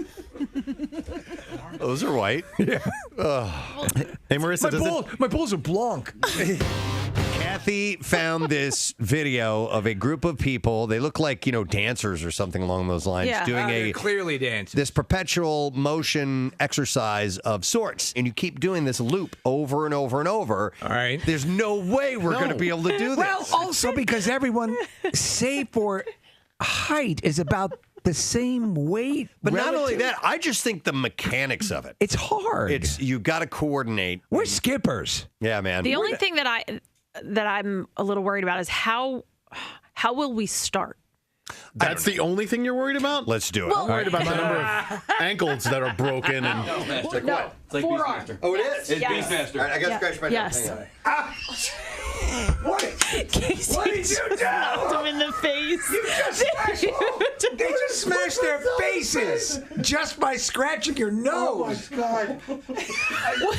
You made me punch myself in the face. Wait a second. Dick. Just to appreciate this, we haven't even. All he did was scratch his nose, and 2 people are injured. We haven't even done the move yet. This is never going to work. I went up to scratch my nose, and Casey assisted my arm by shoving his forearm up, which my hand was attached to, and I popped myself right below the eye. Oh, this is going to be a disaster. I'm going to have a black eye. I can't. It's working. I can't. You got to come up. It's working. You got to come up. Casey, there it is. There it is. I got it. It worked. It worked. It started to. I'm still standing! It started to. I thought we were going this way. No! All the way down, Marissa. Let your weight pull her. And there it goes. Wow, that was unbelievable. In time. All right, so the issue is go. See? Here we go. Now you gotta move. You gotta move. You gotta move. Almost. It's Nick was just observing. That was perfect. That was the closest so far. And you know what it really Nick was? sleeping at the wheel. It was. I thought we were just trying 3 people. Lean down. That's it. And to the left. Here we go. Casey, put your feet Now we're going. Now we're going. Hold me. Dude, it's working. It's working. It's working. I give up. I give up. We got it. That was. Yeah. Are you kidding? And in motion, a flowing human river. It's sort of working. Go. Keep going. It's just a sea of bodies writhing. It basically looks like a bad orgy. This looks like an inept orgy. This looks like, you know what it looks like? That looks like remedial gym class. Serving, rolling, it's working. And again, remedial gym class. Oh, my hands are in the air. And Kathy's head is resting on Preston's ass. Casey's dead. and Marissa's crying. Is your shin broken? There's severe injuries, and Nick is just standing there as if he showed up to class late and doesn't know what to do. I don't encounter people with headphones in other than around here. Do you know at work? I don't encounter them that often. When I'm out, when I go on my hike or when I'm taking the long walks, and there are people who are clearly walking along or jogging or whatever with the headphones in. I don't talk to them. I do the one thing that I do all the time though, Preston, that drives me crazy. When I'm walking and someone is I will nod and smile and I'll say hi, how are you? And even without headphones, people just don't respond to that. Yeah. And I know that I'm a scary looking dude, but I'm being pleasant. I'm trying to be cordial and just, hey, how are you? Yeah. You know, but I rarely get a response. Whenever I see somebody wearing headphones, you know, if it's on a plane or you know, wherever, I like to go, what are you listening to? What are you listening to? Yeah? People love that. What are you listening to? What are you listening to? I have a perfect moment yesterday when Nick and I were leaving the building to go to Slash the Tires yesterday. God. We took the stairs. Forgot to tell you guys this. We took the stairs down. Yeah. And there was a guy coming up the other way, a flight up, and we were on the way down. We passed him on the stairs. Nick was wearing a purple shirt. I mean, like a bright purple shirt. And the other guy was wearing a bright purple shirt. And Nick goes, hey, it's Purple Shirt Day. And crickets, nothing out of this guy at all. And we started cracking up immediately. He just was not going to acknowledge Nick whatsoever. And I think he looked him in the eye and said it. And he just, nothing. Is that weird, though? You look and say, how are you? Right. Yeah, I mean, I was just being friendly. You know? Yeah. Hi. Or just looking for a smile. Hey, yes, I guess so. Even I would respond. And, and I would, yes, sure. Not everybody is as gregarious and gregarious. Gregorian monks. Gregorian. Nobody chants quite like you do, Steve. Today is Purple Shirt Day.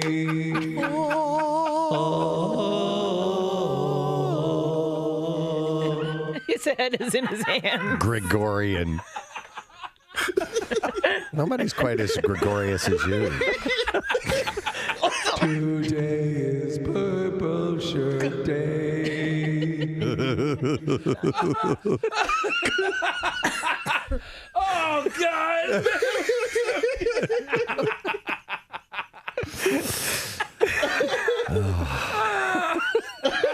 Gregarious is what you're thinking. Oh, but I said gregarious. Okay, sorry. Oh, jeez, oh, man. Buckingham Palace is now hiring. The Royal Household website has several job openings, including one for a full-time live-in housekeeping assistant. Oh. This is role for Anne Hathaway. The listing reads, this is no standard housekeeping role. You'll work and live in stunning historic settings, ensuring that they're presented to their best for colleagues, guests, and, of course, the royal family.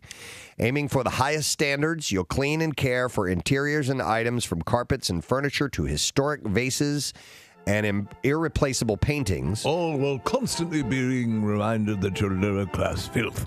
You'll take care of guests and support special events, too. You are, for all intents and purposes, a donkey. And in an environment where development and training is commonplace, you'll be able to... You are no longer a human being, you are a piece of mobile furniture. You'll be able to grow your skills far beyond your immediate role. So the job pays only about $22,000 a year. It's prestigious, though, because once you leave that position, you are in demand. But what's cool, too, is meals and housing is covered. So you live there and you get fed there as well. So whatever the queen does not finish will go into a small tray, and you may pick at that. They give you the scraps. Yeah. Anything that falls upon the floor is yours as well. I'm perfect for this job. And once the royal corgis have finished with their calcan, you can go and eat that as well. Royal corgis. You're second to the dogs. Position will include occasional whippings. The candidate will also get 33 vacation days. Well, that's not too bad. Well, that's Europe for you. Yeah, pension and access to recreational facilities. So you're only getting $22,000 a year, which you would think for that position it would probably be more. But housing, meals, 33 vacation days, pension, access to the recreational facilities. That ain't too bad. Yeah, it's not too bad. That's You'll pretty good. occasionally be called upon to provide sexual favors for the Queen Mama. But yeah, this community down in Texas, there's a foot fetish guy who is targeting the real estate community, and that's where he's decided, these are the people that are easy to track down. That guy's pretty threatening, though. I read the article. Is he pretty threatening? Yeah, like he says, I know where you are, and if you don't send them, you'll need protection 24 hours a day. That was one of the texts he sent. Send pictures of your feet? Yes, or really? Yeah. That's a very malicious foot fetish dude. Yeah, honest to God, I mean, if that started to happen, I would have to act like I was totally into it. Be like, oh my God, I want to. Dude, I'll suck your feet. I'll suck your feet. I want to meet you. I'll suck your feet harder. Because he suck your feet so hard. Suck your feet so you So can't hard. even you suck at sucking feet. I'm a sucking foot sucker. Foot sucking machine. I'm a sucking machine. Suck those nails right off your feet. Right? All right, you're scaring me. You've taken it too far. Right? I mean, that's just sick, man. You think you know how to suck feet? I'll show you how to suck feet, you foot sucker. Suck those toenails right off. I'll suck every corn off your foot. Oh, yeah, Stephen, suck that toe. Suck on that that toe. Suck it hard. Suck that toe. That's not how you suck it. Let me show you. I never thought I'd catch my daughter sucking a man's toe. But if you're going to do it right like this. You foot sucker. You foot sucker. You're right, Casey. Turn it right back around on him. Right? Just out creep him. Right. If you possibly could. I wouldn't have the balls to do it, though. There's no way. Suck your feet. I'll suck up to I'll take your whole foot. I'll take it all the way up to your knee. Up to the ankle. No, yeah, I'll catch up with you later about that. All right. Oh, hold up. What? Whoa. What are you doing? There's a Squirtle right there. A what? A Squirtle. A Pokemon? There's a Pokemon? Pokemon. Oh, yeah? Where is he? He's like Where is he? Like right by your balls. Right here? Yeah. Right here? Well, I got him? a little higher. A little higher? A little higher. A little higher? A little bit. I Keep got going. him? I'll get him! Ow! Ow! Ow! Ow! Ow! Ow! Did I get it? You got him? Got All him. right, yeah! Woo! It was Aaron Paul. Aaron Paul? Right. So he tweeted yesterday that he had done this thing on Siri, which suddenly took off. It became I want to hear this. Right. So if you ask Siri to divide 0 by 0, it has a very bizarre response. Okay. And we have the audio. All right, here we go. Imagine that you have 0 cookies and you split them evenly among 0 friends. How many cookies does each person get? See, it doesn't make sense. And Cookie Monster is sad that there are no cookies. And you are sad that you have no friends. Wow. Oh my goodness. That's awesome. I love it. So I showed that to my kids yesterday. What are they doing it on? They got a big kick out of it. And then it works. It clearly works. So now my son does this thing where he asks Siri, "Hey, call me the high grandmom." Okay. And then It's amazing. I don't know who you are, but you can tell me in Siri settings. oh, I didn't do it right. That was good enough. Try it again. Try it again. Why don't you paraphrase what Siri will say? It'll say, Here, let me do it. Hey, Grandpa. Maybe try not yelling it so excitedly. How about I try this? One that we're familiar with and won't drive you crazy. I have my phone right here. Okay. All right. A common phone And that so I you might asked find in Siri, anyone's home. I asked Siri to say this. Yeah. All right. Hey, Siri, can you say, hey, everybody, it's good to have you on the Baba to ba to Baba Badu Gaga Bapadop.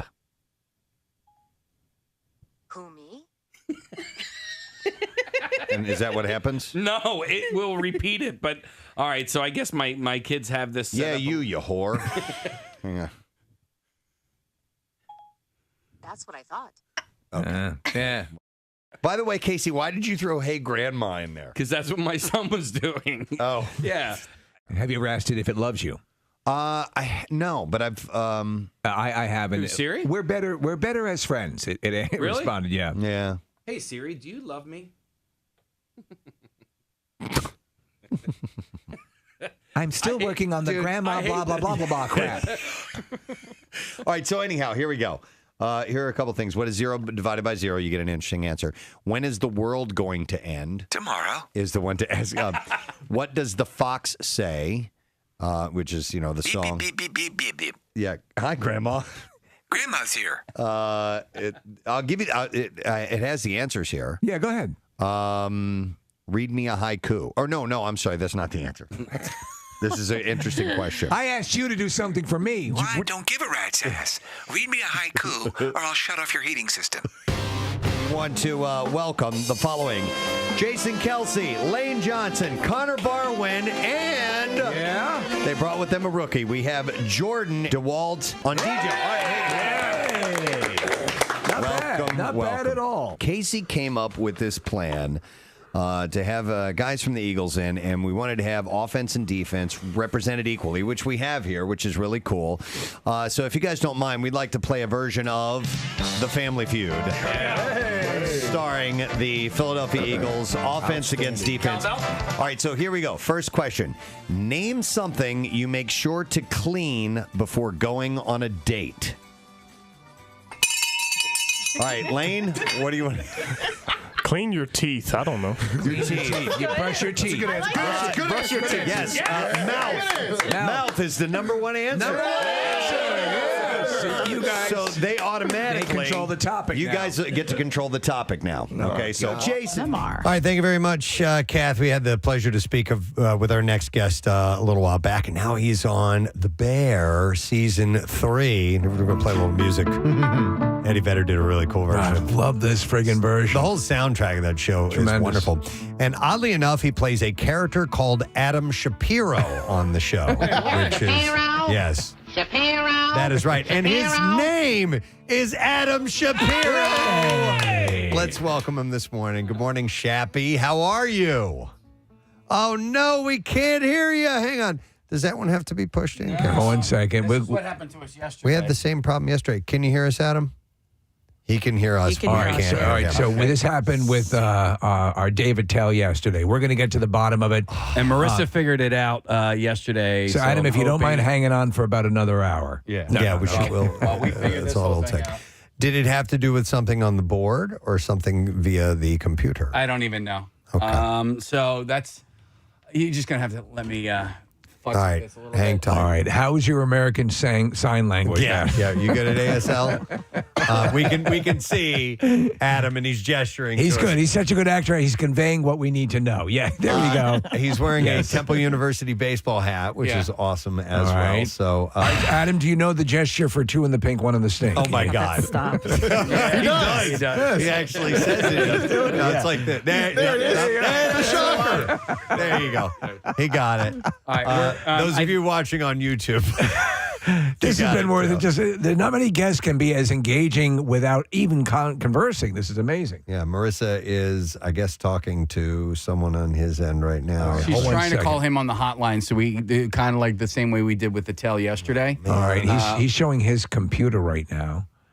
All right, and you think he's going to try to. All right, here's the deal. Our hotline looks like there's some activity going on there. I think Marissa is going to try to get him on via phone, and we'll be able to see him via Zoom, but also hear him on the phone as we speak to him. All right, while we're getting this set up, I'll take it a moment. I'll take a second to promote the event that we have coming up a week from today, by the way, because I haven't had a chance to mention it yet, is the Preston and Steve Who's Luau at Valley Beach. We're very excited because we're going to have joining us Paradise Island Entertainment, and they're the ones that do, authentic Hawaiian stage shows, complete with the dancing and the fire stuff and the knives and all that. The truth is, there are a good portion of the people, unless you've actually been to Hawaii, that have only seen this on television. Yeah. When you see it in person, it's awesome. It is. So they're going to be putting on a show for us as well.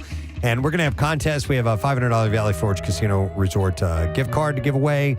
And we have some special wristbands, and I haven't given any away today yet. Oh. So you know what? I'll take caller number 21 at 215-263-WMMR. We'll set you up with this. If you join it, by the way, it's free to join us, but if you get the wristband, you and a guest will each get a $25 gift card, good for food and drinks at night. at Valley Forge Casino Resort, and also a cooler backpack from the resort. Nice. Another chance to win is available at WMMR.com. So that is a week from today. It is 21 and over, and it is free of charge, 6 to 8 p.m. at the Valley Beach at Valley Forge Casino. So we hope to see you there. All right. Yeah, it's that's our version of. I get it. Lou. Ow. Lou, ow, wow. All right, we got him on the phone line, right? We good to go? Yeah. Okay, we're going to be able to see him on the computer and talk to him on the phone. I think. Let's see. Do we have Adam Shapiro? Can you hear me? Yes. Shapiro. Hey, man, how are you? Yo.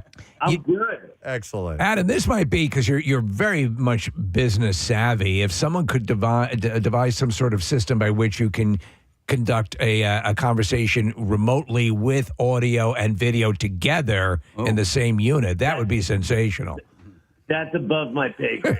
Nothing I can do about that. That's on you guys. It is on us. Well, listen, congratulations on all the success you're having, and being involved with a show like The Bear has got to be, I mean, it's huge. It's winning awards, obviously. It's got a gigantic fan base. It has an amazing cast. You yourself as an actor on the show, how are you enjoying that experience? It's the best. Yeah. I can't even, there's been a few times where I've gotten to be on shows that I'm a giant fan of, and, you almost don't want to be on the show because I just love this show so much. And I know being on the show, there's going to be spoilers, and I'm going to ruin it with my terrible acting. It's I have such reverence for this show. I don't need to be on this, but I love it, and it's got, as far as perks go, for me personally, other than maybe being on a show about the NBA or basketball or something like that, food and restaurants. Yeah, I'm talking every day there's a chef. You can't swing a cat around there without hitting a chef, right? And as soon as you wrap, there's always somebody being everybody to this restaurant. We're all going to go eat, and so-and-so's going to cook for us. And I mean, it's just the coolest. It's so amazing because the show, again, people like to throw, they get hyperbolic about shows that they're fans of, and you get it. Sure. But this is such a damn good show. It was the best show of last year. This season, again, phenomenal. And can I point out with what you have described it as, Steve? Yeah. Steve calls it a more serious Ted Lasso. Sure, yeah. Absolutely. You know what I mean? Because it's got even with our little sign, our every second counts. Every second counts is believe. It's believe. Yeah. And it's heartfelt, but obviously it's got moments of tension that are through the roof. Yeah. But it's the writing is wonderful, but it always leaves me feeling good. You do, because and you are part, obviously, without giving too much away if you haven't watched this season, for those who haven't, you have been incorporated into a part of the cliffhanger. So we may is it logical to assume you're going to be part of next season as well? You know just as well as I do what's going to happen next season. All right. Okay. All right. I mean, they are so tight-lipped over there that I don't even always see this script. I just see what I am doing in my scenes, but I get to kind of watch the show and be surprised and a fan just like everybody else. It's awesome. Well, I have to ask this of you as well, because obviously the whole pretzel thing, Shappy Pretzel Company, which has taken off, and we couldn't be happier that Philly pretzels are being represented this way to the famous the beautiful people. Yeah. You were very generous during the strike. You would bring your pretzels out, and you were to the actors and to SAG and all of that. You're out there doing it, and I know you did it from a good place, which is terrific. Knowing what we know of you, but listen, in the long run, I mean, how many people did you hand pretzels to, or now we're up and running. We got a movie. That dude's going to be in the goddamn movie. Yeah, no, 100%. I think we probably handed out a good 150,000 pretzels during the tickets between the WGA and SAG, and it was as bummer of a time as that was. We just made we were handed lemons, we were handed flour, and we made pretzels. Yeah.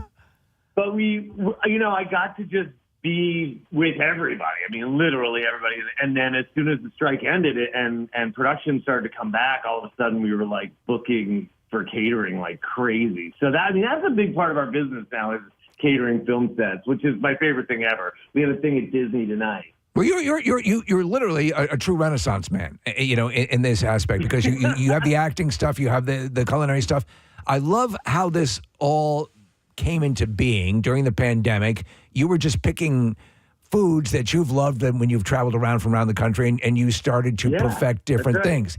So, which leads me to my question. You ended up on the Philly pretzel, realizing that there really weren't a lot of recipes out there for the Philly pretzel, but you went to a couple of different items. What was the likely second item you would have thrown your full effort into it had the Philly pretzel not taken position one? Had it not been a Philly pretzel, it probably would have been a cheesesteak.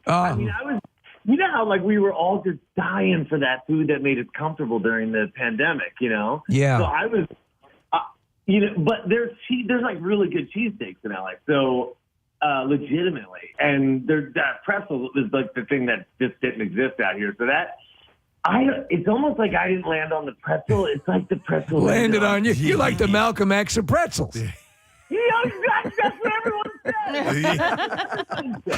I love. But no, it really is like it just sort of happened to me, as opposed to I was like I'm going to make a Philly soft pretzel company. It's just I made this one thing that all of a sudden people were texting me left and right, like, "Yo, can I pick some up? Can you drop some off? Can you throw some over my fence? Because I don't want to be near any people." Right. You worked at one point. So then we're doing the Oscars, and then I'll tell you about the bear and the pretzels. Yeah. I said to Christopher Storer, our genius creator of the show, as I was leaving after my episode in season 2, I was like, "Yo, thank you so much. I love this. It's a dream job." Normally I audition for everything, but it's so rare to just kind of get a phone call and be like, "Yo, we want you on the show," especially of a show this caliber. And he was like, "Well, we're just so obsessed with the pretzel thing. We had to get you in here." There you go. Yeah.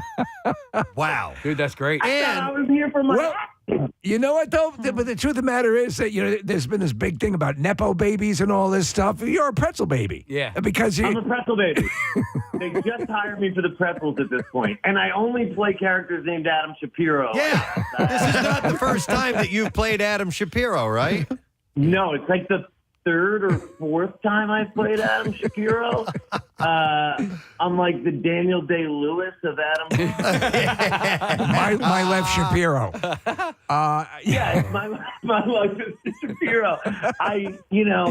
It's a big deal. I'm just competing with the Pennsylvania governor just for Google search results. Right. For Shapiro. Right. Yeah, I He's love blowing me out of the water right now. But I'm just trying to be like a healthy second Shapiro on the Google results. Hey, a quick question about the Baron. You mentioned being in proximity to chefs, and that one episode where the restaurant was closing down, which was a tremendous episode. Man. Were those? There were a couple of notable chefs in that collective, were there not?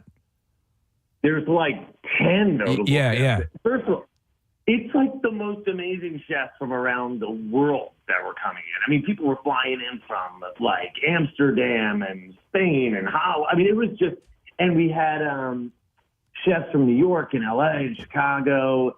That just happened to be the day that I had already picked to make pretzels for everybody on set. Oh, wow. I had no idea that we were going to have like 40 combined Michelin stars in the hair and makeup trailer. And I just come bouncing in. I'm like, yo, it's pretzel day. And it was funny because in the scene, I am feeding all of these amazing chefs. And then I got to sort of experience that in real life, like only 15 minutes before we shot that scene. Wow. And everybody was eating the pretzels, and then we moved into the restaurant. Everybody was eating my food there. So it was, it was just what kind of feedback did you get from those guys on your pretzel?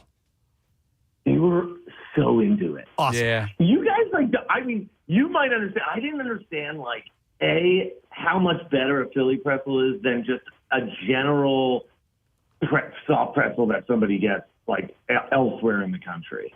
So it's pretty mind blowing when people eat a Philly pretzel for the first time, especially a Shappy pretzel. They're just like, whoa. When it's made the And, right way. like, Yeah, when it's made the right way. when it's made right, and they're all asking for like, is there like a jalapeno, cheddar, cinnamon sauce? And I'm like, relax. Yeah. Just take a bite.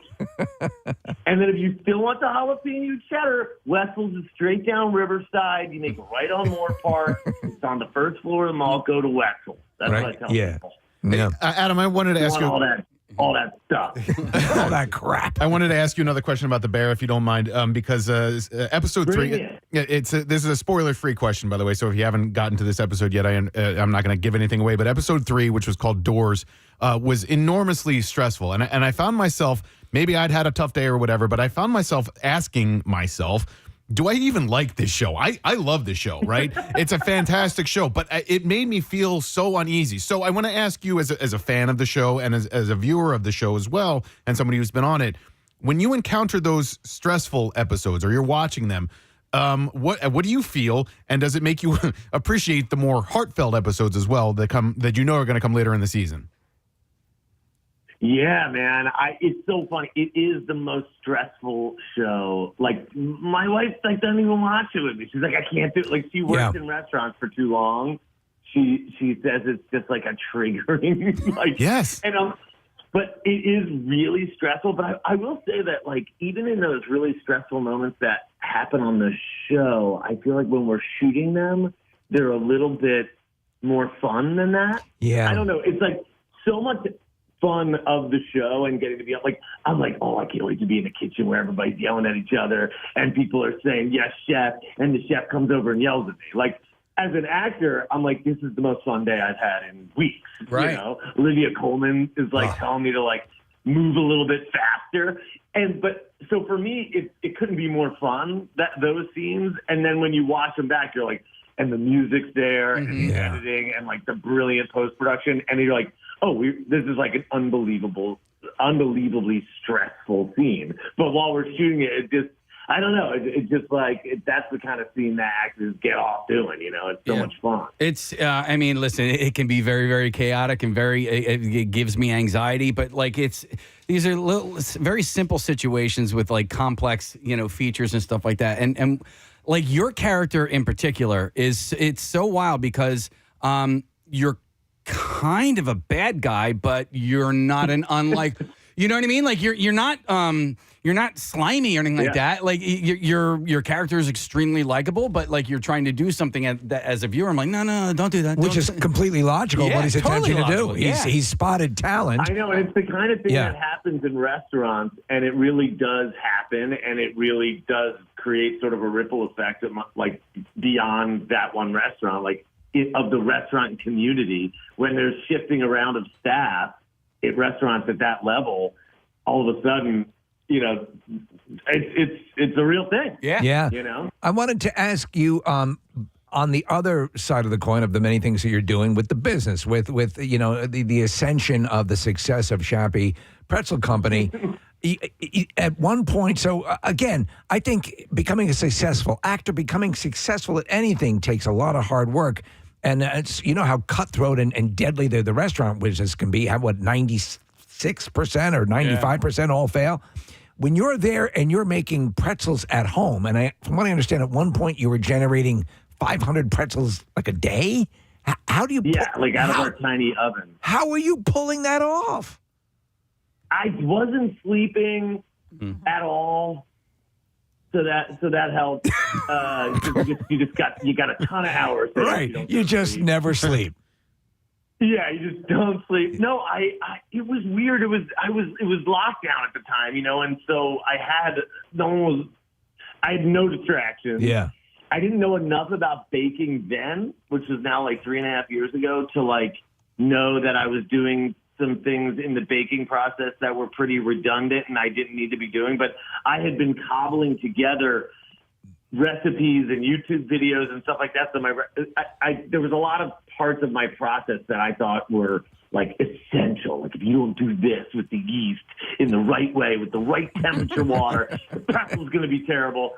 And that kind of stuff made the process really long. And I have no idea. I was just baking 24/7. And then I was having like my 2-year-old, who's now 6, running the pretzels out to the cars in the street that were lined up because I couldn't leave the oven or the stove because I was just juggling in the kitchen. So, I mean, it was crazy. And now we have got this big bakery and there's the staff and everything, and we can handle it. But those first couple months were completely insane. My wife was like, "What is happening?" Yes. I turned our dining room into just it was just it was for sacks of flour. The whole dining room was filled with sacks of flour. It was awesome. It was awesome. So what's this? And I got to take that experience and move it over to the Bear, which I thought was so cool. You know, I mean, I think a lot of times I play characters and I'm like, man, I've never stepped foot in like a law firm. I don't Yeah, you're playing you. But stepping into a kitchen with all these, I don't know. I just felt very used to it. So I felt at home. You know, and then they're like, "Oh, and your character's named Adam Shapiro," and I was like, "Oh, Yeah. Of course. So what is the status of the size of Shappy Pretzels? You mentioned you have this bakery and everything. Like how many people work there? How many units are you cranking out? How many different? Oh, we got a good staff of like a solid 10. And we got a bunch of people, the bakers, and now we bake out of a bakery that's on top of like the famous Cantor's Deli on Fairfax. Oh, wow. So now people can pick up pretzels there every day, and then we ship on Gold Belly. So for the people in LA, they have like a 7-day-a-week option of picking them up, and then for the people not in LA, they can just order on Gold Belly, and I just send them to you. Dude, Gold Belly, the first exposure was we all attempted to get the famous Tom Cruise cake when we told the story about it. And then afterwards I said, all right, let me jump back in and see. Gold Belly rocks. I mean, they're such an efficient operation. It's the best. Yeah, I mean, I use crazy. it all the time. I love it. Yeah, I wanted to ask you because you're talking about you making the pretzels out of your home, and I mentioned it all the time on the show. I just mentioned it earlier this morning. The Food That Built America, the History Channel series. Have you watched any of that? Yeah. Because, dude, I have. So many of those stories. I was just watching the Colonel Sanders, Harlan.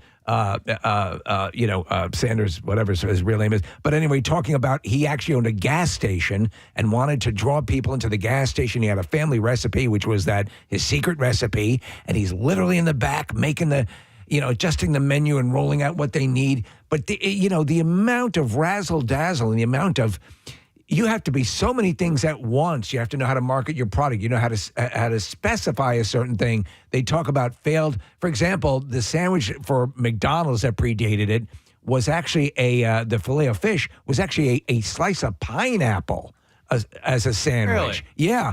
But I mean, no way. Yeah, and this stuff is so wild. But the drive and the innovation that these guys have, and I see it in you, just saying. Well, thanks. I mean, I know you have to figure out how to spend less money than you're bringing in, and I haven't figured out that part yet. That will lead to what is referred to as profit. Got it. Yeah. Got it. Cool. Can you email me that?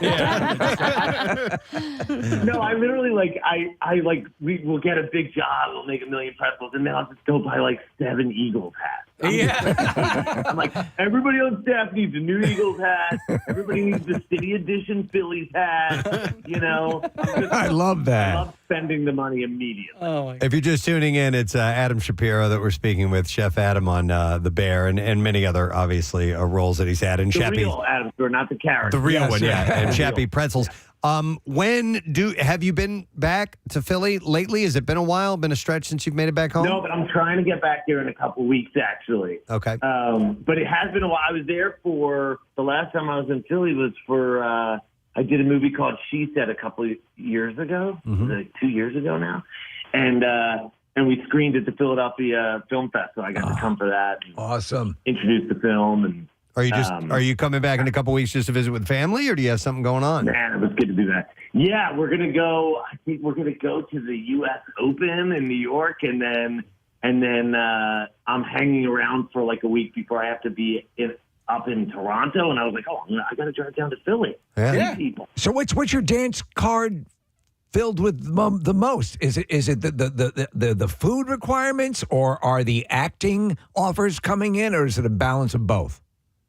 it's real. It's like, but I don't even know what's what anymore. I got it. One time I got a phone call I got both things lined up, and I just try to just keep balancing. And with the 2 kids, I mean, it's crazy. Yeah. But and my wife is shooting. She was shooting in Charlotte for like the past 5 months, and we were, and I was going back and forth to Chicago for the Bears. So it's all a big, fun, crazy, insane juggle. But I remember, like, I had auditioned for that show. What was that Lakers show that was on HBO, Winning Time? Yeah, Yes, that's a good show. I had this audition for it, and I was like, oh, man, if I could just get on the show. Like I said, like, that would be a basketball show. That would be so cool. Yeah.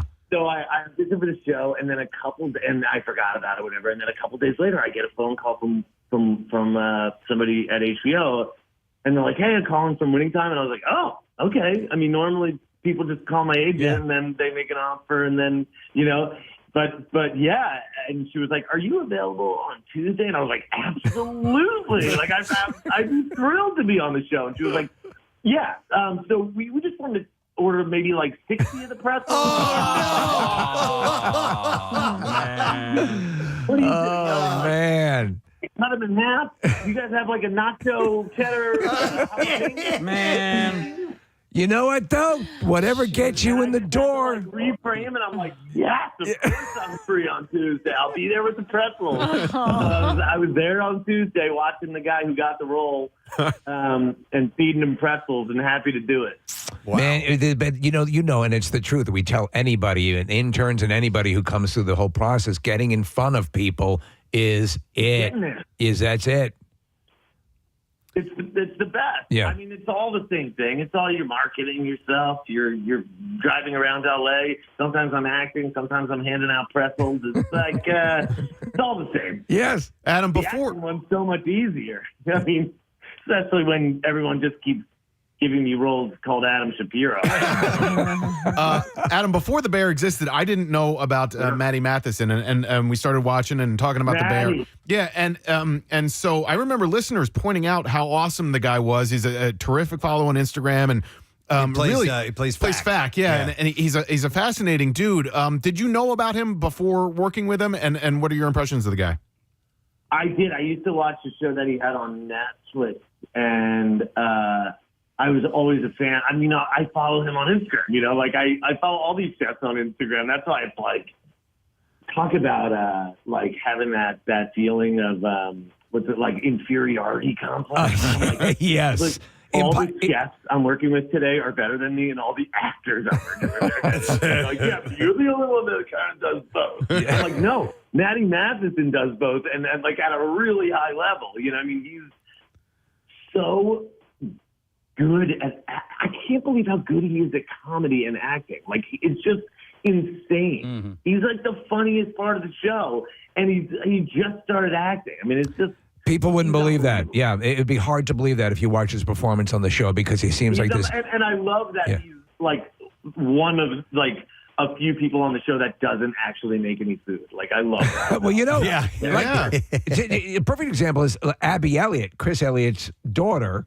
Abby's the best. Known for comedy, and she had the episode of Ice Chips. Where she's giving birth.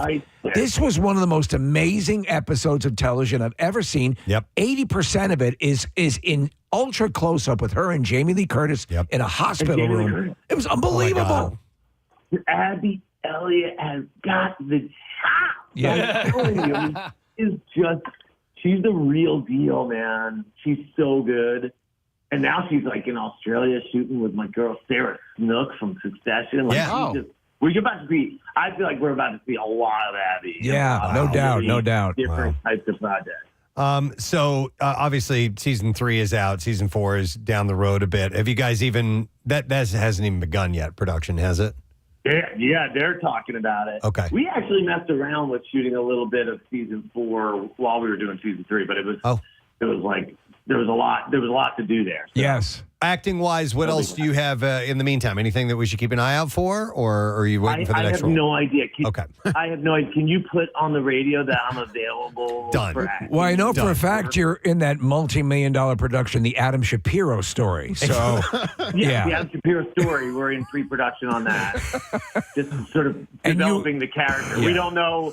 We don't have an ending. We don't know what happened. Well, listen, Adam, if you're in town in a couple weeks, you want to swing by and come by live and spend some time, we'd love to have you by here. Let us know what your schedule Can is. I do that? What's the snack situation? Can I bring anything? Yes, you can. We would We'll never allow fight that. Yeah. Or we'll Yeah, just we'll order allow through it. Goldbelly. So. I would love to meet you guys in person finally, now that we've known each other for a few years. Excellent, man. Well, listen, thanks for taking the time for checking in. You're a Philly treasure out in Los Angeles, and we do Oh, my God. appreciate Shout out Abington if you're listening.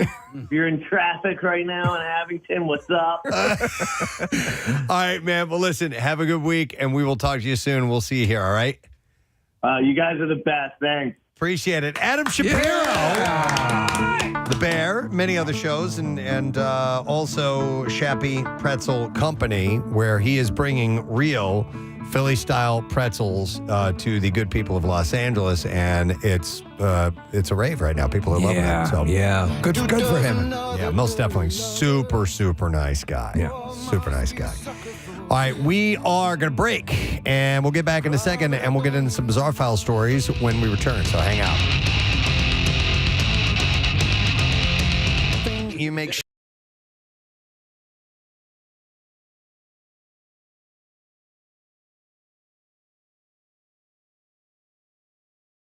clean before going on a date. Armpits. Nope. Sorry. That is Okay. One more strike. Yep. Okay, and let's go back to you, Lane. Name something you make sure to clean before going on a date. Maybe your room if she's coming back or he's coming back. That's Check thinking. Survey says. Incorrect. Terrible. That means we go over to Connor and to Jordan, and they're discussing this right now. Name something you make sure to clean before going on a date. Remember, we polled Preston and Steve show listeners. Jordan, what do you want to say? Your car. Your car. And Casey? That's good. Survey says no. Oh, man, I wish we could all see these so we could say them, like they do on the show. All right, go ahead. You say them. Your turn, man. Number 5, underwear. Number 4, the bathroom. That's stupid. Clean the bathroom. Yeah. Number 3, your ass. And number 2, your balls. I was going to go genitals. Genitals would have been good. All right, so who's got the sounder? Jordan? Are you up, or is it Connor? Kelsey. Connor. All right, Connor's got it, and we have Lane, who's got the sounder over here, Is it right? me or you? I just went. Yeah. All right, no, whatever. What food do human testicles most resemble? All right. Connor was tapping you, Jordan. He wanted you to buzz in. All right, Jason, what do you think? What food do human testicles most resemble? How about eggs? Eggs. And survey says yes. Number 3. We also would have accepted deviled eggs. That's our Someone's list, got too. some very smooth balls. Back over to the defense. What food do human testicles most resemble? Well, no. Jordan's thinking about it. Yeah, they get a chance to answer. Beets. Okay. Beets? What? Whoa. Wait, dude, how big are your balls? Beets? I mean, you are. And are they red? He might be right. Survey says no. Sorry about that. When I get shy, my balls turn red. All right, let's go back over to the offense and find out what are you guys thinking. Lane, this is your chance to answer. What food do human testicles most resemble? Plums. Plums. That is a good answer. Let's see what the survey says. No. Incorrect. I think plums is a perfect With plum. You know what? correlation. That's technically. What? No. No. All right. No. All right. Then let's go back to It's like that. It's like that. Huh? to Jason. Yeah. Getting hosed. What food do human testicles most resemble? I'm guessing that was a fruit that we were. I'm gonna go grapes. Grapes. And the survey says no. No. Incorrect. All right, back over to the defense. Guys, what do you think human testicles, or not human, human testicles. Hey, he's using his phone. My phone was, Google was no help. Think about the shape and size and what food might resemble that. What are they? Like a sausage ball? A sausage A meatball. A meatball. He says survey. He said sausage ball. I don't think this is acceptable. Survey says yes, and the defense steals it. Wow. Sausage ball. The other answers were number 5, Rocky Mountain oysters, which are testicles. Yeah, so that's not accurate. But it's a food. It's a food. And number 4, and this is why I almost accepted plums, prunes, which are dried plums, I think right? they are, yeah. Yeah, so that That should is a count. plum. Well, the judges said no. No, the one judge said no, and he should change his answer right now because he's wrong. You're wrong. You're wrong, son. Number 1 food that human testicles resemble, walnuts. Actually, that's good too, yeah. All right, Lane and Final Connor. one. This is where it all comes down. All right, here we go. Which Philadelphia Eagle is most likely to sleep with a teddy bear? Oh, okay. Lane jumped in right away. Who do you say? Say Jason Kelsey. Survey says no. This is according to the people that we surveyed. Let's go over to the defense. What do you guys think? Which Eagle is most likely to sleep with a teddy bear? Say John Dornbos. Dornbos. Survey says number 5 on the list. That is absolutely correct. All right. Who do you think are the people that we surveyed said? Well, this has, I'm going to say Brandon Graham because his nickname is Teddy Bear sometimes. I don't know if people know that. But. All right, that's Survey says no. Correct. One strike. We'll say Tim Tebow. Survey says great answer. Number 1 answer, Tim Tebow. Yes, that is correct. Great answer. Okay. There's still 3 up there. We'll say Sanchez. Survey says that's the number 2 answer. Correct, I just got Connor. to think about popular guys on the team. All this is coming there. I'll say myself. All right, he says Connor Barwin, and survey said incorrect. Man. All right, Jason and Lane, what Eagle is most likely to sleep with a teddy bear? You can steal it here. I feel like we just got to pick the most popular. Most popular, yeah. Sam Bradford. Yeah. Bradford. Survey says no, and that means the defense wins.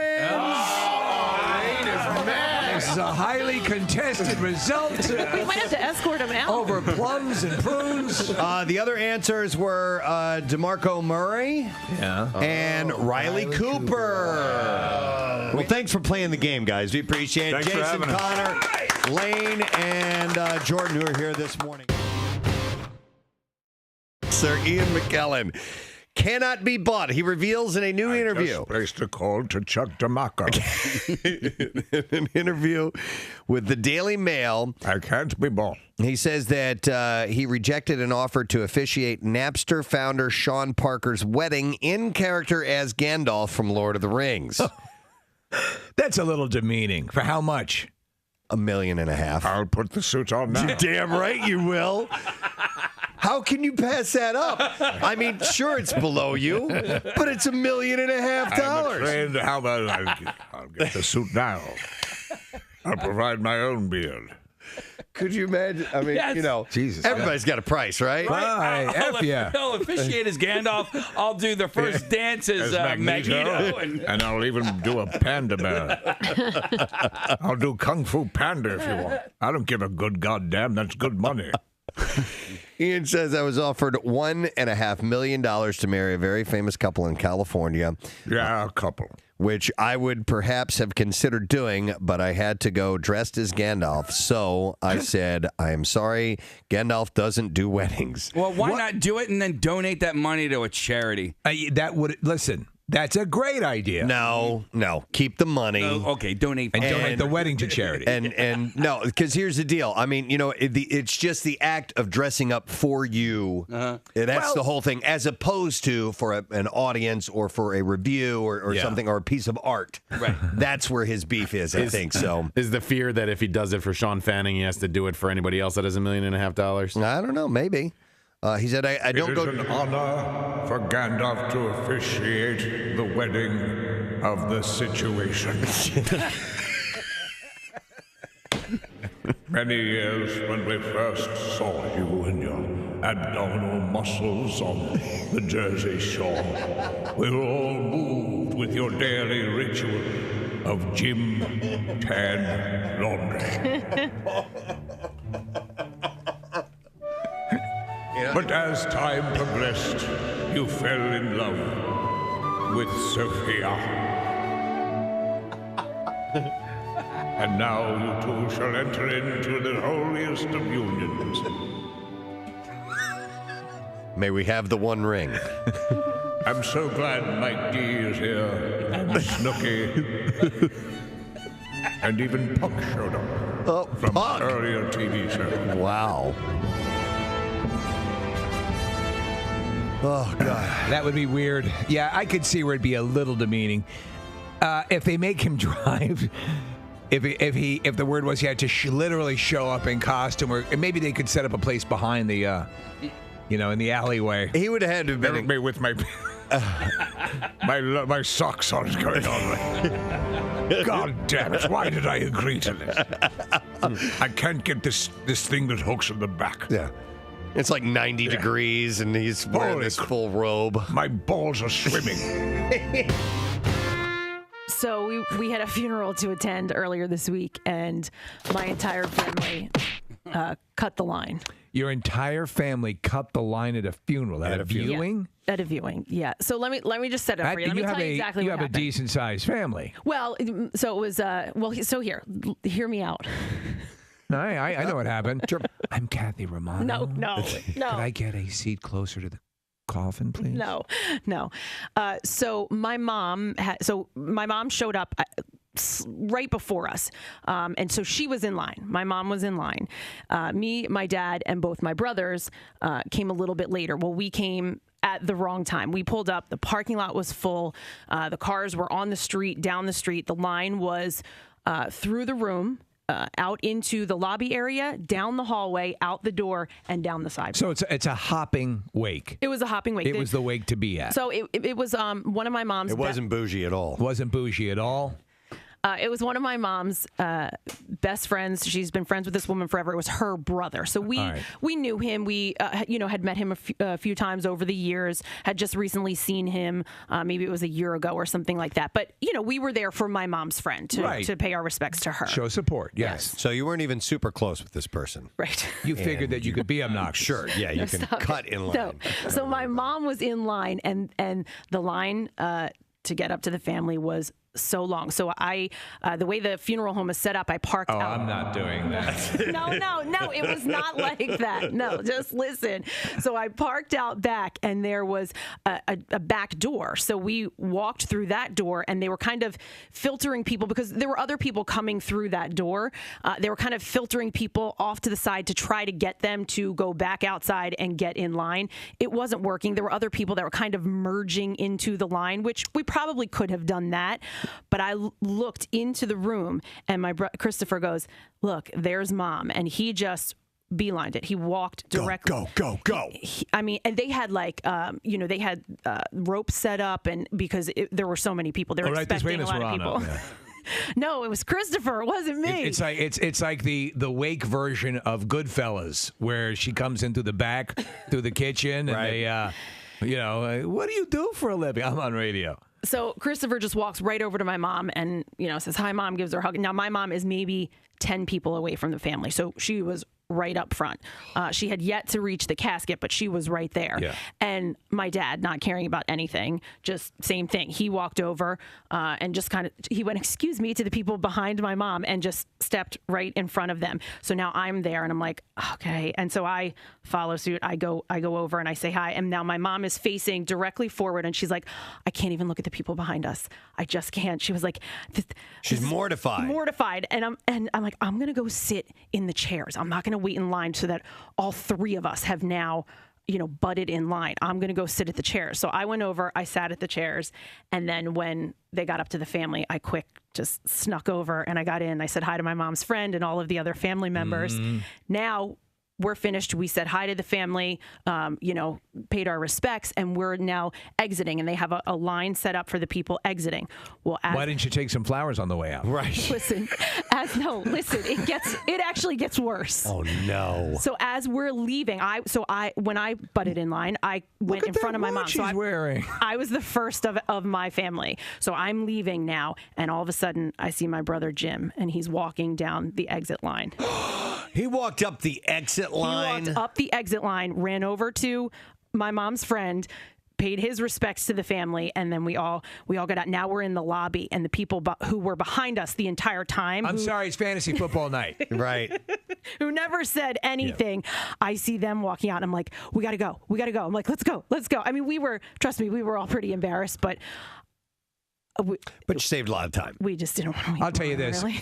Khloe Kardashian has a thing for basketball players, of course, her soon-to-be ex-husband. I just love them. Lamar Odom starred for the Los Angeles Lakers, and now her ex-boyfriend James Harden and Rashad McCants were also NBA players, and it looks like Kardashian has hooked up with another. She was spotted vacation in Cabo San Lucas with... You're a cutie.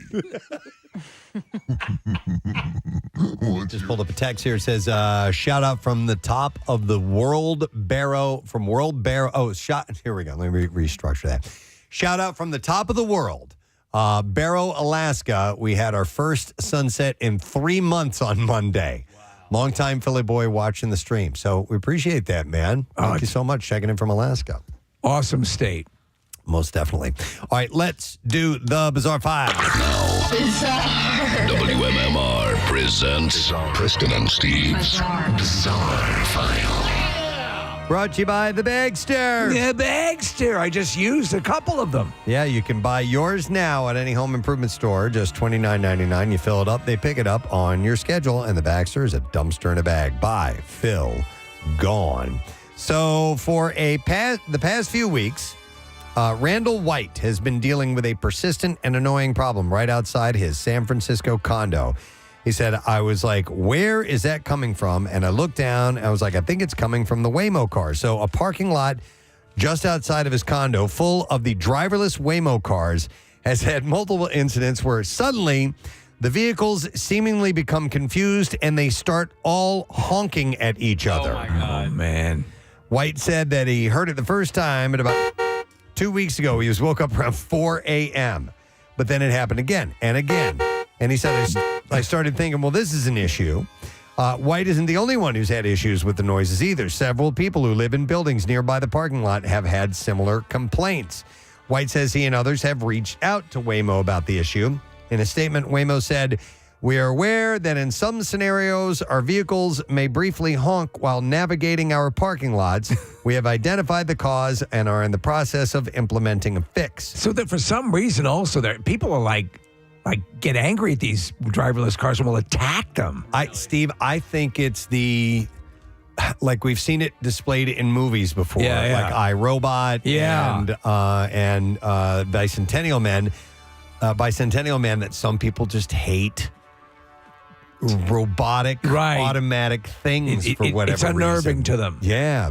It's like the way we feel about the praying mantis. So, yeah, exactly. White says Monday afternoon that it was the first time the honking seems to have gotten better. Despite the inconvenience, he's still a fan of the autonomous vehicle company and uses the cars on a regular basis. I mean, it's kind of like my dogs and anything animatronic. Like if it's a moving train or a toy that bounces. Yeah, or the vacuum cleaner, the Roomba. My dogs really hate it. They hate the Roomba. They want to kill it. They think it's some kind of an invading you son of a bitch thing. Yeah.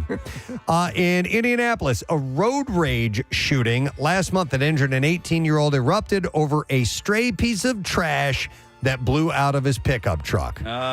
The new details were revealed Monday when police announced the arrest of a 19-year-old man on a preliminary aggravated battery charge.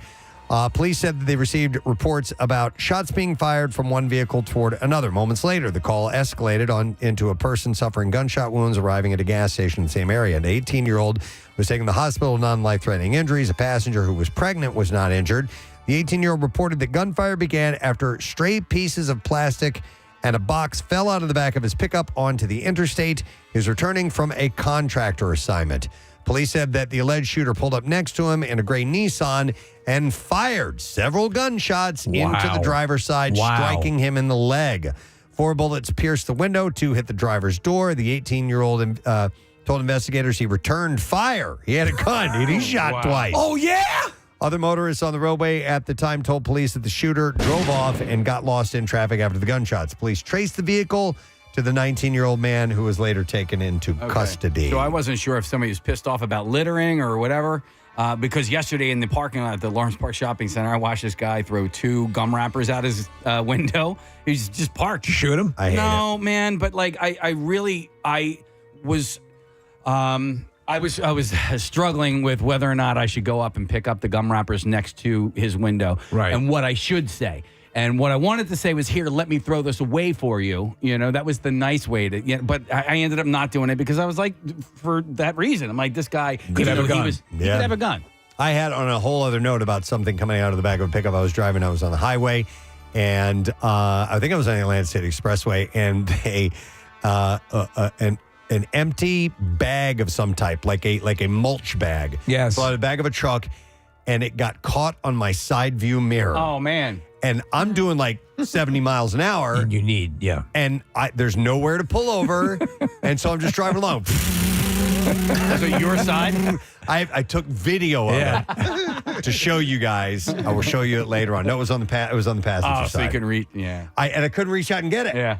I eventually did do that. I stretched across the You vehicle. should have just done a quick K-turn. You know what I mean? Get the wind blowing in the other direction. Yeah. All right, so you know you've got too much money when your cigar lighter costs as much as a brand new Ferrari. The one-of-a-kind Louis XIII Fleur de Parme lighter was created by luxury brand St. DuPont and at the request of Hong Kong billionaire Stephen Hung, who has a passion for French history. Designed as a royal crown with a decorative base, the lighter is made up from some 400 grams of solid gold and decorated with 152 sapphires, totaling 41 carats. When it was created in 2013, the asking price was $500,000. Do you know the first thing you used it for? You would have to. That is fart. It still holds the record for the world's most expensive lighter to this day. Wow.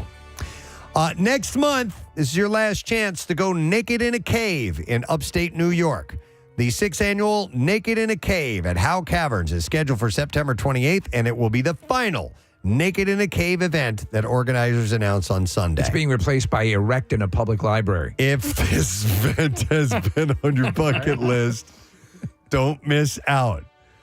Come and see old friends and make some new friends this year, because next year you will have to go naked elsewhere, according to the Facebook page. It began on International Nudity Day in 2018 as a body positive experience, offering hundreds of participants a chance to stroll nude through Howe Caverns. Oh, yeah. The deep caves where the temperature underground is 52 degrees year-round are the largest open to the public in the Northeast and the second most popular natural attractions in New York State after Niagara Falls. I've been, and they're pretty amazing. Did you see any naked people?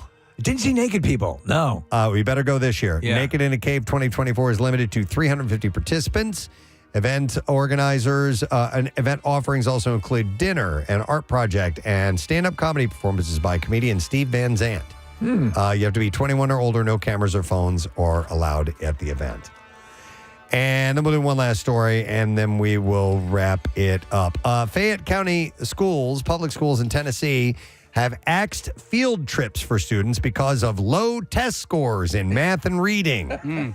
The announcement was made on social media and seems to have taken some parents by surprise. Ashley Turner has kids in the school district and calls the decision to put the stop to field trips unfair. She said they go to a few different places, most of them educational, and I feel like they're learning more from the field trips because they're having fun. God, I loved field trips when I was a kid. Turner also blames the school district for the low test scores because, quote, they don't have enough teachers. So they're canceling the field trips, and that's what I have in the bizarre file for you. Do you remember your favorite field trip as a kid? Does one stand out in your mind? Like elementary school, we did a whole bunch. The Museum of Natural Science was pretty kick-ass. I don't remember any specific ones. We even did the fish hatchery. We went to Great Adventure with our physics class in high school. That was like the best. And you actually had to do like projects when you were there. You had to do physics projects, and everybody's copying each other's work on the way home from the Great Adventure. All right, well, listen, we do have to take a break, so we are going to do that right now. We'll get to, what are we doing next? Lesson, question, trash, and music news? Yes, that's coming up. Stay put. We'll be right back. Preston and Steve.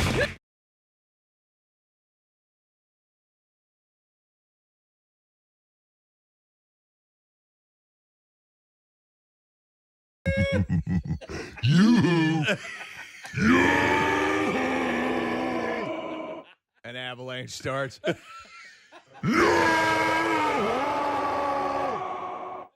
Porpoises are beaching themselves. She was vacationing. You're cute. You're cute. You're a cutie pie. I want to just eat you up, and I literally will eat you. I will devour your flesh and bones. In tribute to Zool.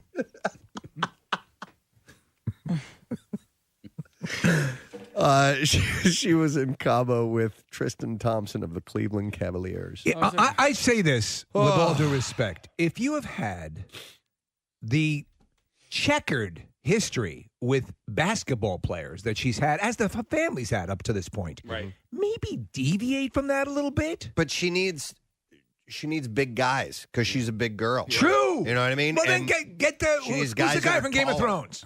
Oh, the Mountain. The Mountain. How about that dude? Yeah, that dude is big. He's big. Yeah. Thor, isn't that his name? Oh, no. Did you get my email about Pine Valley? Yes, that they have. You can go walk the course. Yeah, that Crump Cup thing that they have every year. Are you interested in doing that? I was actually going to play the golf course. I know, and that's why I have an invitation to it. So Don't you want to walk it first? Shut up, man.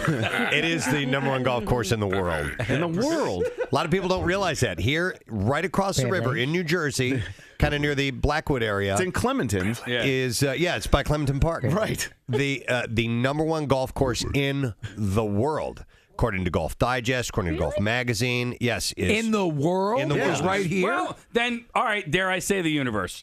Because I'm pretty sure they're not playing golf in the anywhere known else. universe. Yes. It's called Pine Valley. It's super duper, extremely exclusive. I read that whole article. One second, sent. if you just 1 second. Okay. Sure.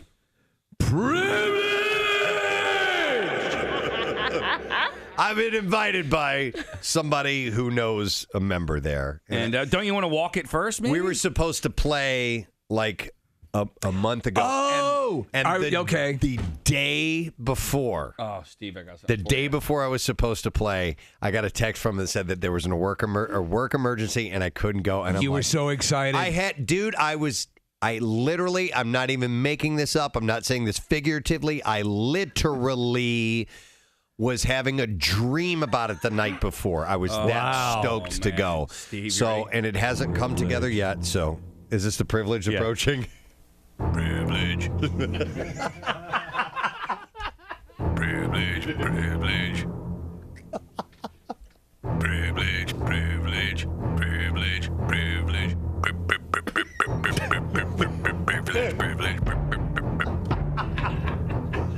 Privilege.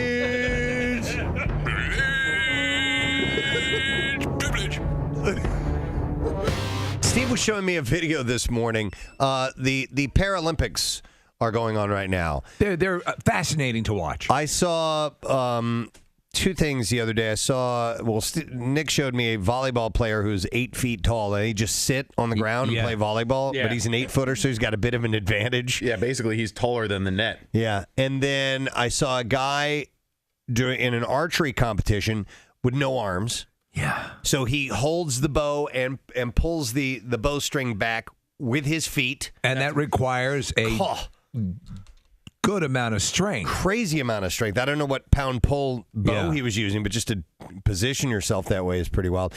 So it got me thinking, us as non-amputees or people born without limbs, are there things that you ever try to do without using your hands or your arms. Hey, wait, wait a second. Yeah, Casey found a cup that he There can we shove go. in his mouth. Now you could drink from that. Yeah. So and it's actually really hard because you need air to get in there in order. Like you know how That's what I was thinking. The old high C things you would have to have 2 holes in the top so it would to let air flow. Yeah. But also you generally to swallow you need to close your mouth, right? Yeah, Do you? so it's not that I can't easy. open it around and go. Look. Kathy, you can do that.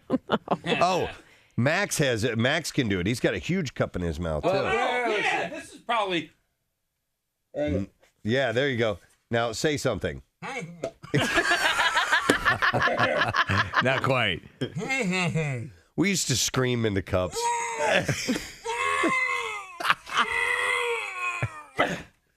I got a little light in A broadcaster died during a morning show. This is all well and good, but we have yet to see you actually drink from that cup. What is it? Okay, I got a little bit grossed out because the It's water, a urine color, isn't it? It is, but you know what? Piss? Was that apple juice? No, it's water, but no, it's whiskey. This whole time, guys, I've been drinking whiskey. No, it's water, but I had coffee in there first, so it's a discolored water. Okay. Let's see it. That's my story. I'm sticking to it. Uh-huh. All right, so with no hands. All right, so Casey's placed let's it get this on video. Yeah. on a tray in front of him. All right. And he is now leaning down. He is putting his mouth around it, not using hands at all. See, he's trying to. That's too big. See, he can't use his hands to put the cup in his mouth either. You know, go ahead and just. You have to do it without using your hands. But no, okay. Well, I could do it with this one. All right, use the different cup. Oh, He needs a little bit smaller cup. You're going to drink all that, you think? I don't know. We'll find out. All right. It's been a long time, Preston. I'm kind of out of practice. Am I in the splash zone?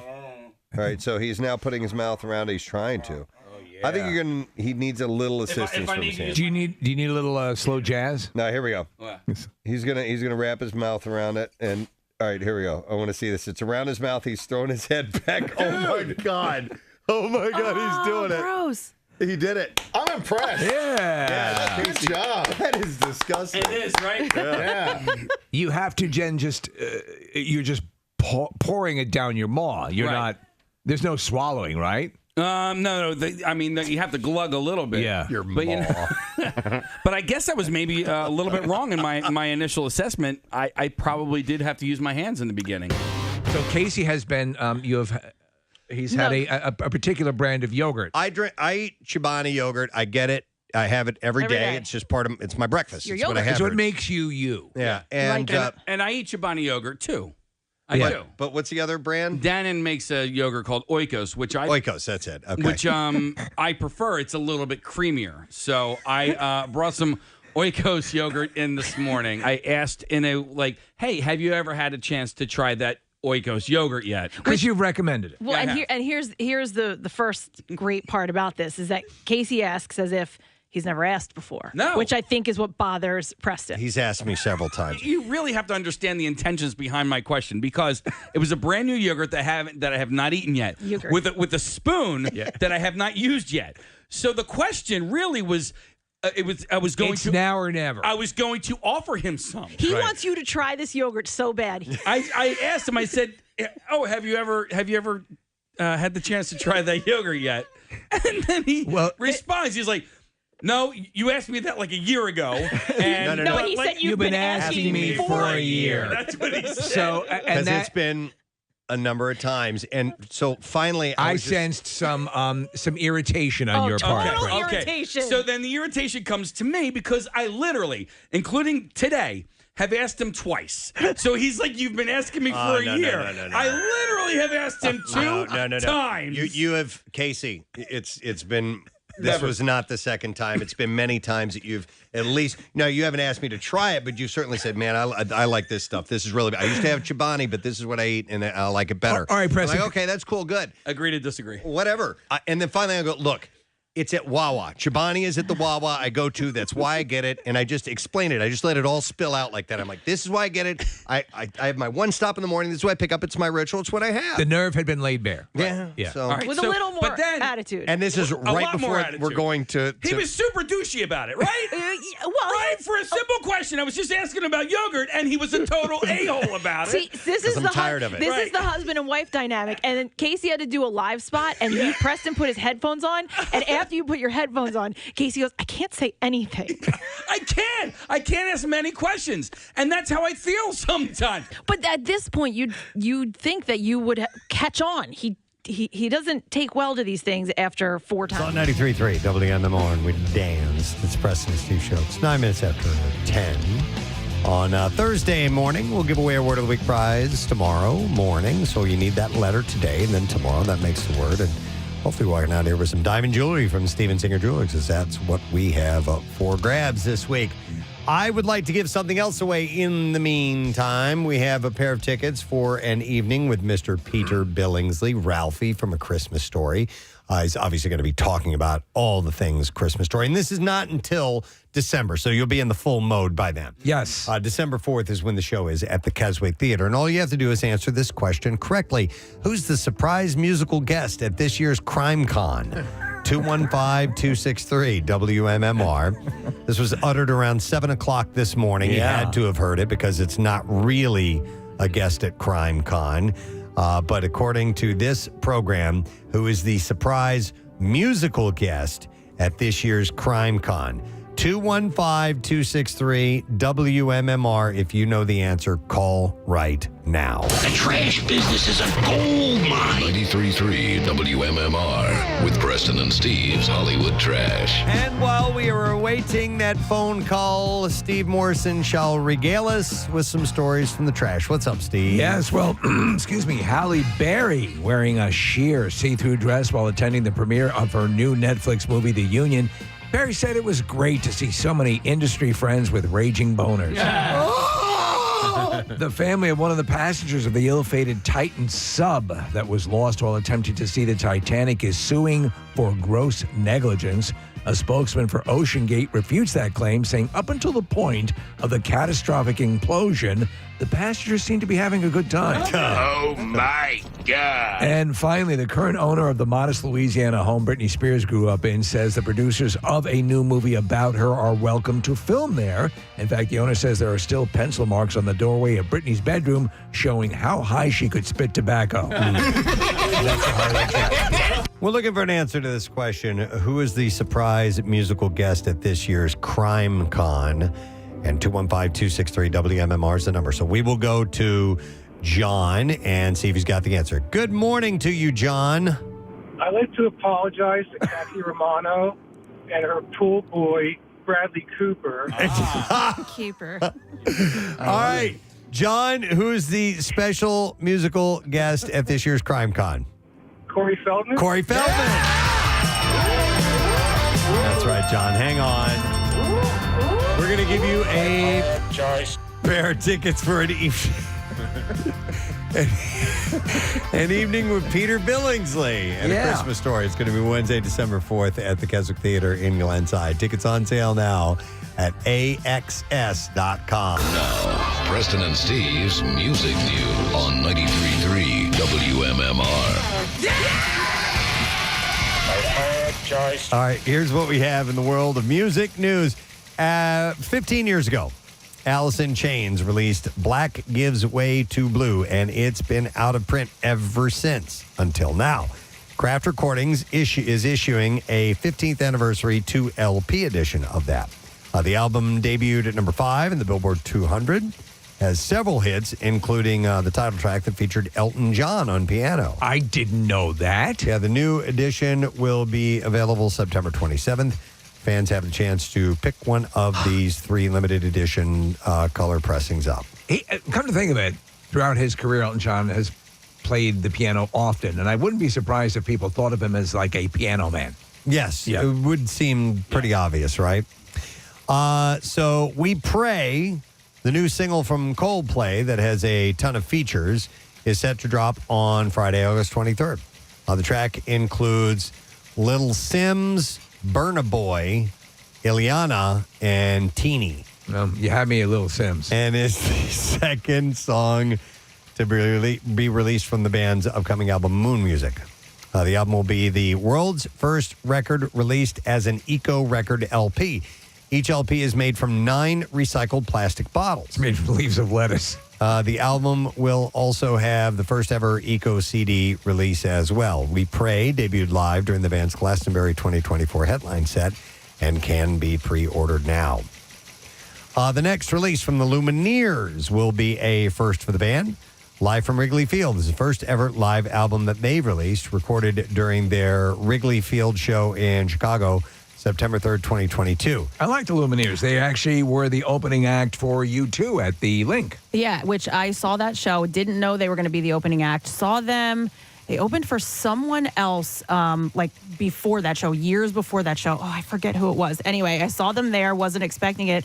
And then when I was at the Zach Bryan concert, they came on stage with him and they played a couple songs. Didn't somebody else come out that night Bruce. too? Bruce Springsteen. Which was awesome. Yeah. The record features 25 greatest hits, including Hey Ho Hey. I thought it was Hey Ho. It's Hi Ho, It's Off to Work We Go. Ho Hey, Gloria, Brightside, and Ophelia. I think the Ramones are the opposite of the Lumineers. What's the Lumineers one? Ho Hey. Yeah, and I think the Ramones are Hey Ho. Okay. Maybe that's what I'm thinking of. Yeah. The live album will be available digitally and as a 3 LP vinyl set on Friday, September 27th. One is a way to flag down a prostitute, and the other one is... Hey ho. Yeah. And then finally, I mentioned this earlier in entertainment news, but Tommy Lee's firstborn son, Brandon Thomas Lee, is done at Sherwood Country Club in Thousand Oaks, California. The club revoked his membership after he reportedly got into a shouting match with a fellow member of the club on the 13th hole.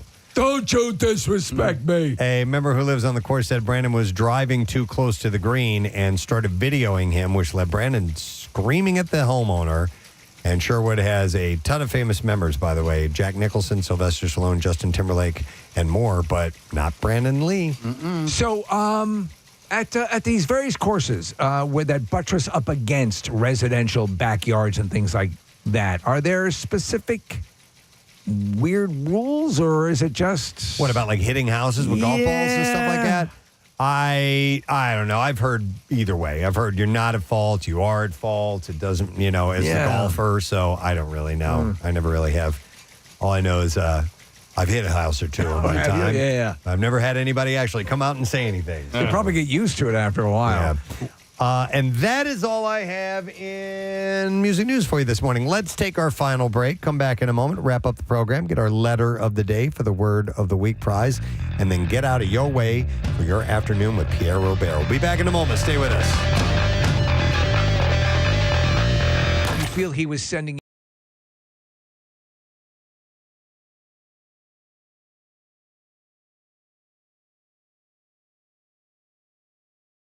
sort of trying to suggest that you were not doing something that you were maybe yes, subliminally you felt I get that. He suggested you were doing something wrong by not trying the yoga. Yeah, maybe. Okay. I can't say definitively that I feel that way, but maybe on a core sense, maybe that's it. And you've tried to get me to do something several times, and I haven't done it, and it's time for you to go, okay, well, now, I don't need to do that anymore. Can you see? Why is yogurt so goddamn important to you? Can you see that Casey is one who loves to share the joys that he experiences with everyone, and that for him, it's important that he give you this gift of an extra creamy yogurt. He eats yogurt every day. Okay. He's almost every day. Casey, how does it make you feel that Preston was seemingly rebuffing your suggestion that he try the creamier yogurt?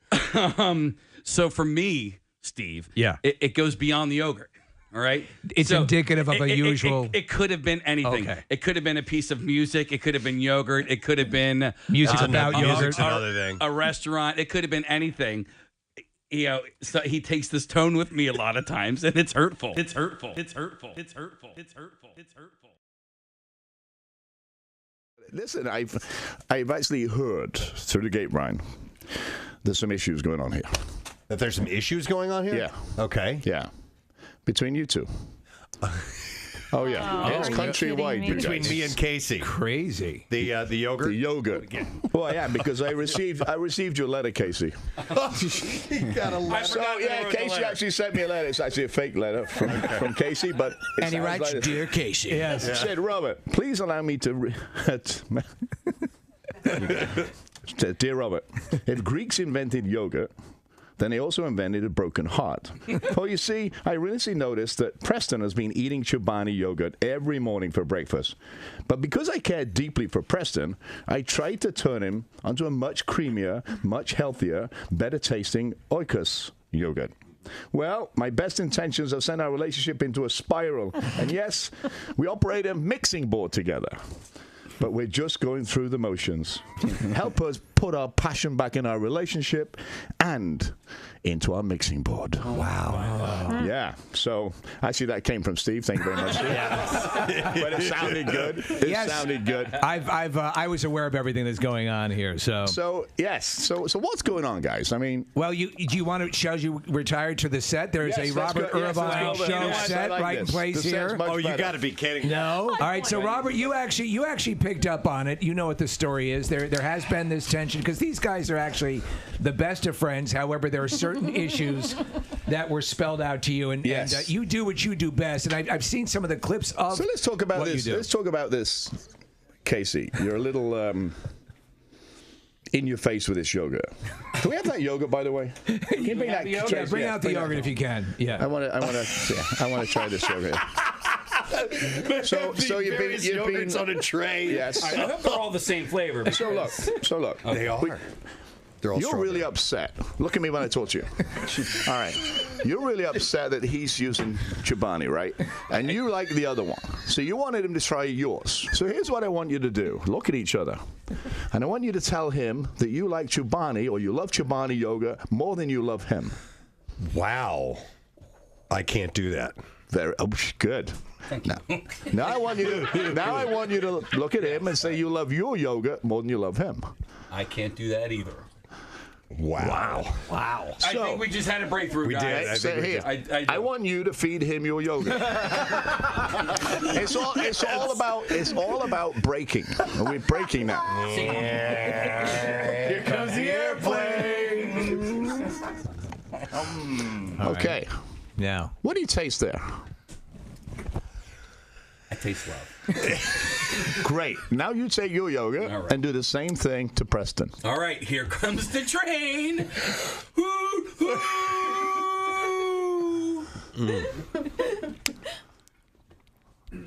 What do you taste? It is a little creamier. I will give you that case. Breakthrough number 2. Because I don't have any bitterness involved anymore. Well, but here's the that's thing. clouding my taste buds. See, okay, so the last time you were gonna not like it as much, regardless. I kind of tore through that little container, 5 and 3.3 ounces. Okay. Very quickly, but now that I've tasted it, it's pretty good. Thank you. I appreciate that. This is called compromise. When we're in a relationship for 18, 20 years, whatever the number is, compromise. You have to listen to each other. But when people get on your nerves, like him, yes. When they get on your nerve, you have to have more patience. It's like being in marriage. Look at him. He's upset visibly now. Compromise and patience. Wow. I don't think that I am saying, hey, you need to experience this. You really need to do this. You really and after a couple times I try it and I get a cue from him that he's not interested, then I will back off of that. Right. Casey keeps going and going and going, right. And it's just what you do. You know, I mean, sure. Well, you got to learn to let that go. If he doesn't go with yoga after the yogurt 10 thing. weeks. See, I mean, you got to give it up. But the yogurt thing. Or whatever. It doesn't have to be yoga. So I thought he was over exaggerating. You're like a little chihuahua. How in his face I was about the yogurt. Okay. He said I've been asking him for like a year, and I felt like maybe I only asked him a couple of times. And I thought the most hurtful part was I had actually was going to let him try some of the yogurt because I knew, and it was just like The Departed. He didn't see it, so I brought it in for him, and I gave him the DVD. So I thought, hey, that's this brought me joy. That's like you saying to him, hey, you didn't listen to me. Here, watch it now. Right. So now you're telling him what to do. Right. And he feels confronted. Now you've like. All right, now alienated. I'm seeing it. Now I'm seeing it from your perspective. May I jump in here, Robert? Yeah, because I think also in a case they both love each other and they have things that excite them and they want the other to experience that, but they can't communicate on how to get. They feel that they are less because the other hasn't embraced something that excites them. So is that correct? All right, and here's the other part of it all. We have the peanut gallery. Okay, so Preston said what he said, and then my feelings got hurt, and maybe I said something so he couldn't hear because his headphones were on. But what did he say? I didn't hear. I can't say anything. Well, I can't say anything. And blah, then blah, blah. I made sure you knew that. And then yes, you did. Yeah. So then, right, legging on from Kathy over there. Yeah. This thing that just would have went away, right? I would have had hurt feelings for about 30 seconds, and it would have went away, got brought up on the air, and became a bit without either of us really approving it or intending it or anything. So you like have that. to respect each other's piece. If you have something you want to say, and you're in a peanut gallery situation, then write it down. So, and then there's another write part it of down. This. That's a good way to do it. There's another part of this that, so after the show was over, our relationship was a little fractured. It really was. There were some hurt feelings. I knew I hurt his feelings, and he knew he hurt mine. He apologized, and we were about to talk it out. And then Matt Rovine, with his giant bushy eyebrows, came in and ruined everything. And then you never said anything because I didn't want to drum it back up. I was kind of hurt by that. I know. So did Rovine say something about the yogurt? No, he had a feral animal caught in one of his eyebrows, and he was looking for help. So now that it has been brought back up again, because I didn't want to beat a dead horse, right? Yep. So now that it has been brought back up again, Preston. What? I called you a couple of names that day. I apologize.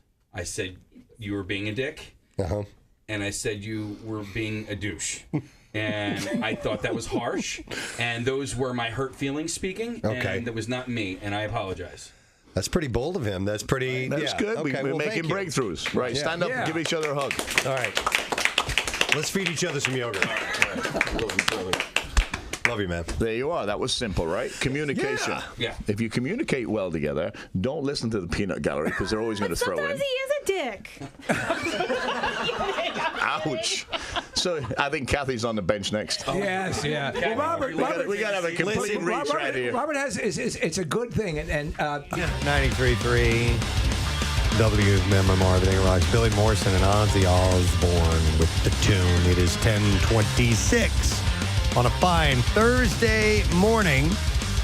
As we are coming to a close and we're segueing into No Sad Bro, that will be our next appearance, a Friday morning here on the wonderful airways of WMMR. Can't help but feel that we're buttressed right up against No Sad Bro. In fact, may have actually breached the wall. Yeah, maybe a little leak has sprung, Yes. and the No Sad Broness has started to flow, trickle into our area. Got a No Sad Broner right now.